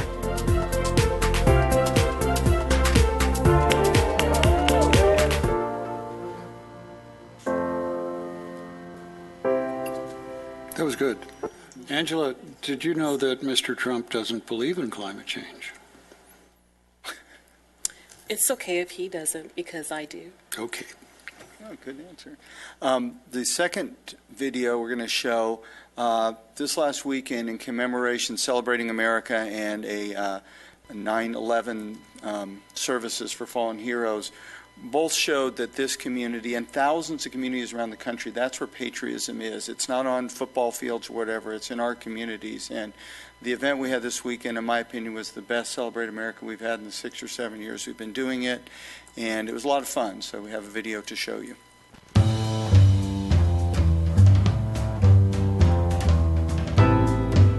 I'm Joe Cabral. And I'm Rebecca Dykstra. And we're here for the 2016 Celebrate America.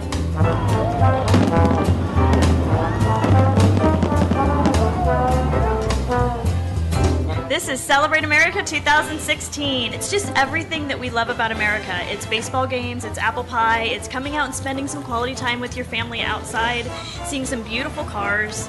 Just a lot of fun.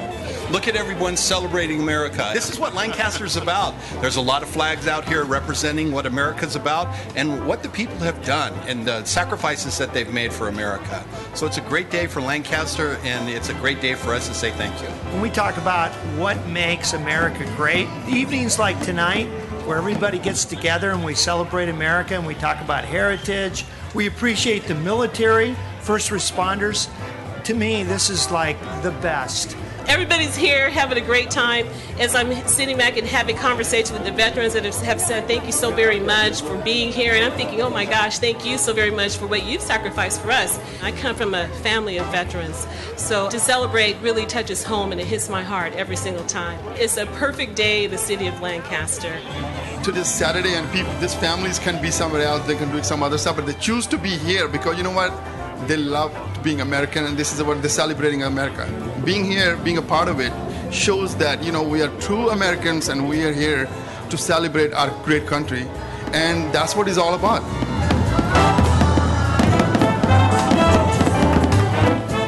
Celebrate America!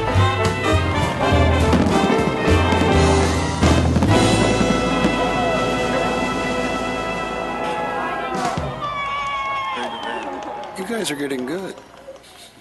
That was good production. Jason and I oversee all production.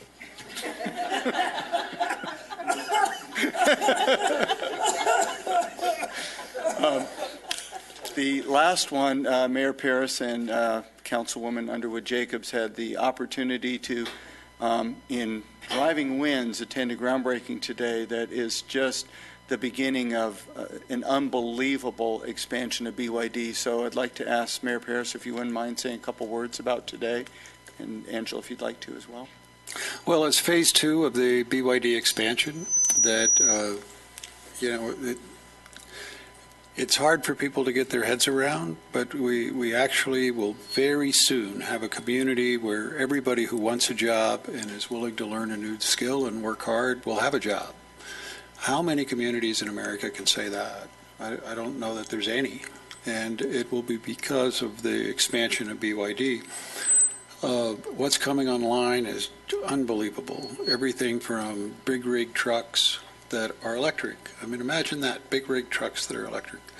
To delivery trucks, pretty soon all your UPS trucks are going to be BYD trucks.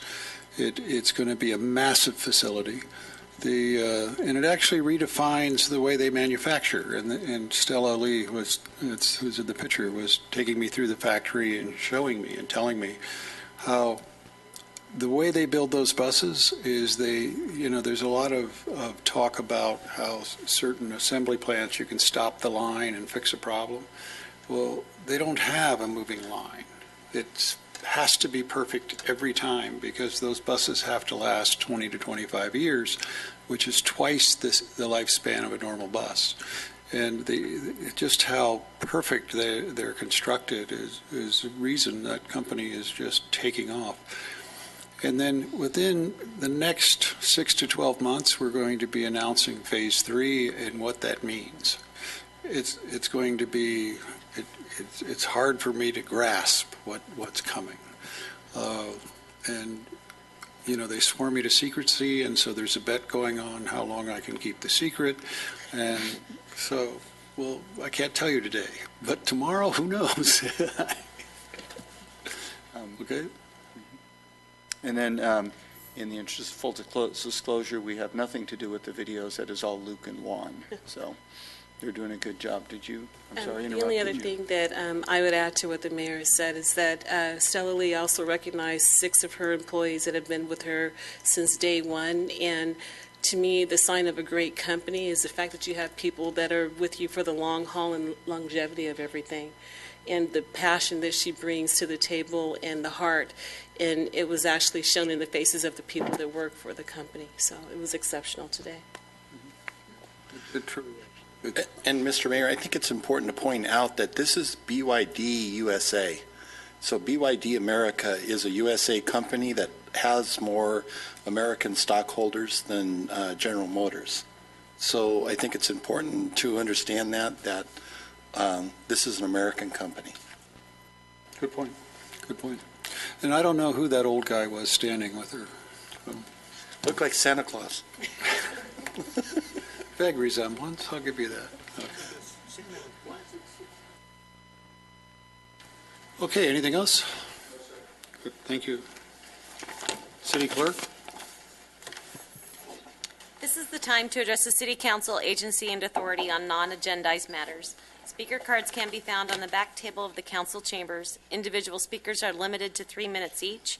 State law prohibits the City Council from taking action on items not on the agenda, and your matter may be referred to the City Manager. Thank you. Is it, I'm having trouble pronouncing this, Shahib Joseph? Yes, sir, you're exactly right. Good. Come on down. Hello, my fellow Lancaster residents. How you doing? I just want to ask a question about Measure A. I mean, as Americans, you know, the last thing we want is more taxes. Sure. You know, so I'm just wondering, why would we, you know, raise our taxes when there's government grants and funds out there that we can get?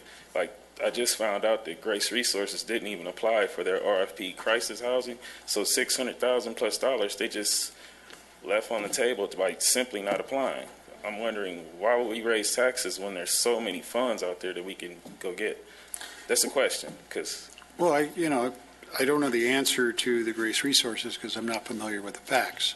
But I do know that we've had a lot of competent people from the vice mayor to the city manager to the city attorney, everyone working on trying to get our share of the federal, state, and local and county dollars that they're not giving us. And so I think David Parker, if you go to the Desert Vineyards website on September 9th, I think has said it better than anybody in that, yeah, you know, there should be other people paying for it. The county should pay for it. The feds should pay for it. But they're not. So how many thousands of people do we leave uncared for if we can do something about it? And I think it's what, $35 a year? It is. It's less than that. It's $36 a year. With a discount for seniors. But we've been working on those grants, and you can see how successful that we've been with AVTA, with AVA QMD. So we have received grants. We know how to go after the grants and know how to do it. We can't get any grants for Grace Resources, but we did receive a grant of $1.5 million from LASA for the domestic violence shelter in this last go around. So we are receiving the grants, but we have a crisis. We need to do something about it now. We've been working to get it from the county, and I've talked with the senators, the congressmen, the assembly people, the county people, everybody possible as far as how can we get this and what can we do to get our fair share. Now, so I show you what our fair share is. We are SPA 1. SPA 1 gets $279 per person for their homeless individuals, that it's a qualified homeless individual that's counted.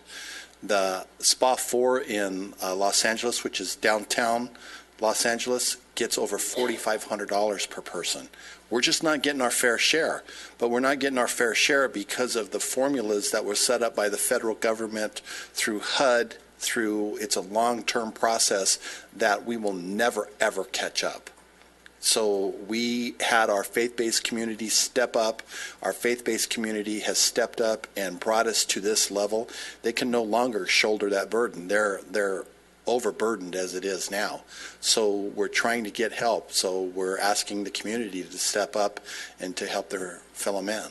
You know, David Parker said something interesting in his sermon about this. He said, for all of you people out there who think that the churches should handle this, do you tithe? Because if you don't tithe, don't ever ask that question again. Because clearly the churches could pay for it if all of us tithed, but people don't. The average contribution to churches is not 10% tithing, it's 2%. And as a result, the church money just isn't there. So we have a choice. Do we let people live in holes in the desert? Because that's what they're doing. Do we, imagine how painful it is when you're cold, when you're really cold. We've all felt that. Imagine that, and there's nothing you can do about it but crawl into a hole in the desert. We've all, the churches, the people in this council and this staff has just said, not in our city. Not in our city. And yeah, is it unfair that we have to do it? It is. But there's a lot of unfair things in life, and this is the right thing to do. And so we're not going to perpetuate the wrong. We're going to do the right thing. I don't know what else to say. Do you? No, but and to look at the overburden from the tax, this is the first time we've gone to the citizens of Lancaster to ask them for a vote. So that's why it's called Measure A. You can look at the other cities that are Measure M, Measure X.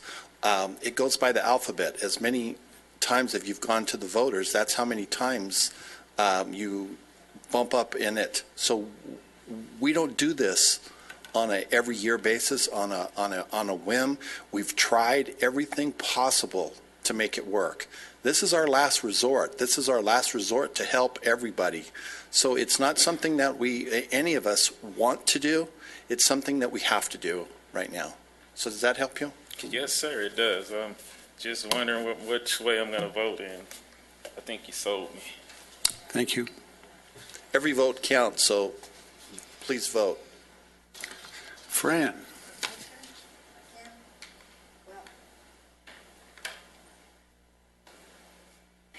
I love your email address. Oh. Thank you. Never works for me. Thank you. Yeah. Good evening, Mr. Mayor, Vice Mayor, Council, ladies and gentlemen. You all know me as Fran. But my main thing is I put this in so in case I needed extra time to talk about the senior center, but that's already been taken care of. I did want to now say is the program we had over this weekend was really, really nice. But I do have something a little bit on the negative side. Okay. The fireworks were too short. I mean, it seems like it was like 10 minutes, 15 minutes. I went to check my cat because it scared the dickens out of her. I couldn't find her, and it scared my neighbor's dogs. By the time I came back, it was gone. It was my fault, Fran. Huh? It was my fault. It was your fault? I forgot the person in charge was Mr. Bozigian. And he's notoriously cheap. But you said that was your fault. No. But the whole program was nice. It's just that it was a little short. Just when we got into my other neighbors, they got their chairs out there on the sidewalk, and we were waiting and before we knew it, it was done. So, But thank you very much anyway. God bless you all. Thank you. Kimberly Clarkson.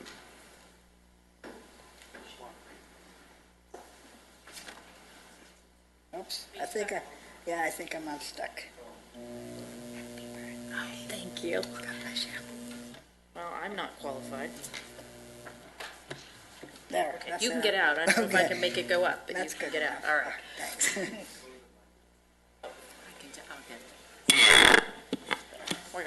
Thank you very much, Mayor Paris. Wait a minute, council are you members. telling me the highest paid person in this room couldn't figure out how to raise the... Sorry, start her clock again, would you? Yeah, start my clock again. Okay. Quote, "Sin has many tools, but a lie is the handle which fits all of them." Unquote. That's Supreme Court Justice Oliver Wendell Holmes. The reason I quote that today is because living in a mobile home park has been an education due to the fact that when new managers come in, they seem to be worse than the old. In Lancaster Estates Mobile Home Park, the new managers that we have, there are legion sins, and all of them have the handle of lies. Now, I have to say, first of all, that there are people here in the city who are helping this mobile home park enormously, and to them I am truly grateful. They know who they are. But there are some issues, one of which just came up today, as a matter of fact, which they cannot help us with, and I'm here to just bring it to light. There are 40 families in our mobile home park who are now being told that wooden fences are no longer allowed anywhere in the park, and they will be removed, or else we will be evicted. Now, in the rules and regulations that I received 3 years ago, it says, and I quote, "Only approved wooden fences are allowed. Style and placement must be approved by management in advance of installation." I did that. And it also says in the preamble to our rules and regulation, the management will interpret and enforce these rules and regulations in a reasonable manner. Therefore, there is flexibility. Title 25 says a 6-foot fence is fine. I came into a home with a 6-foot fence. I had very little other security on one side. Manager came into my home and agreed I could put a 6-foot wooden fence up around. She did not ask for it in writing. She had a camera. She didn't take a picture. She didn't ask me to do anything. She approved it verbally.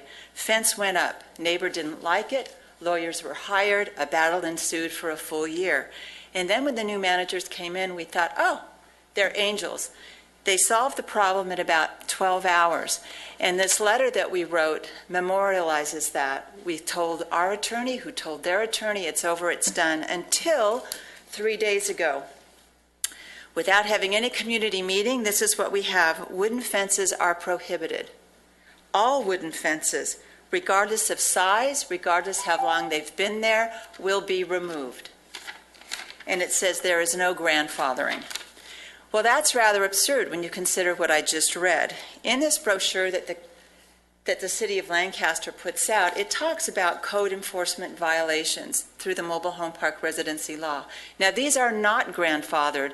No matter what manager comes into your park, if you have 4-foot weeds for one, and it's still there and the new managers come in and they're Johnny on the spot, then you're going to get a 7-day notice because you have, because you still have code violation. I'll wrap up very quickly. So today the manager said in front of me that he doesn't care that the lady around from me spent $500 on labor and materials to put up a beautiful wooden fence, that it's going to come down because now wooden fences are prohibited. This is only an example of the kind of issues we're dealing with. And again, to those who have been helping with us, thank you. But this is something my husband and I have the ability to do something about, but the 39 other families do not. They are frightened. They do not have resources. They do not have a skill set to know how to fight being told, we're taking down this wooden fence regardless, or you're going to be evicted. And suddenly they're told they have to put up some other kind of fencing that the new managers approve, until the next managers come, perhaps.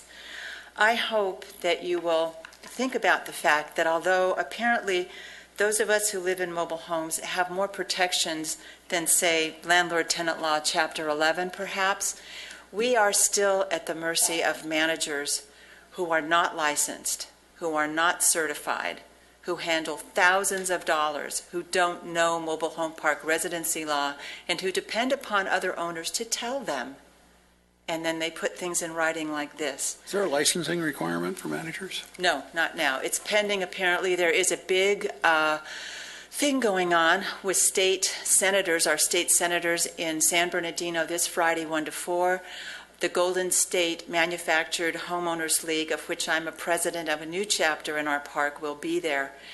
But again, they can, just like the city, even GSMOL can only fight certain issues. This is civil. I understand that. And the code enforcers will only do Title 25. Yes, they overlap, but it's very, very difficult. Excuse me. I hate it when people get into positions of power and act like me. Well, I just wanted to bring it to your attention and say, I know that GSMOL can't help us. My husband and I are going to do what's necessary, but most of the other people in the park are too afraid, and that's the problem. This is low-income housing. It's not designated HUD. It's not designated Section 8, but it's rent control. Okay, listen, we hear a lot. You know, our managers are buying and selling mobile homes. Okay, your time's up. Now I'm talking. Sorry. Okay. We hear way too many problems with mobile home parks, and some of it is horrendous, some of it is irritating, but none of it's good. I want you to figure out a way, Allison. My hearing aids are doing feedback. It's hell getting old. I want you to do a ordinance or work on something that's draconian enough that we can stop these managers from abusing people. Now, I don't know that this rises to that level, but they're certainly taking people's property without compensating them at the very least. If you would like to arrange to meet with Allison or Jocelyn and help with that, they've already met? Yes, I've met with Ms. Clarkson on... It was a different subject. She's one of the wonderful, wonderful Lancaster City employees that have gone out of their way to help us. I wouldn't go that far. There's another one that's also... But I'm just saying that we know that you guys can't do everything. Wait a minute. But I know we can't now. Figure out a way to give us the power to do it. I'll see what we can do. And then we're also working on having the mediation services. There's got to be a way for us to make their life miserable enough that they'll quit abusing people. And so that's what I want you to figure out. All right? I have documentation, Mr. Mayor. I don't need it. And I have voice memos. I don't need it. We're just going to fix it. Witnesses. We're just going to fix it. Everything that we assert, we can prove. You already won. Okay. Stop. Just saying. I don't mean to interrupt. You got more than you ever hoped to get. Yes, I did. Thank you very much. I think we should be able to figure out a way to solve this once and for all and just make them be fair. Yeah, we'll do what we can within think? the confines of state law. There's a lot of preemption problems, but we'll see what we can do. That's never stopped us before. Thank you very much. Okay. Didn't mean to interrupt. That's okay. Thank you. All right. Any others? Oh, Heather. Where'd Heather go? She left. And I saved the best for last. There you go. Okay.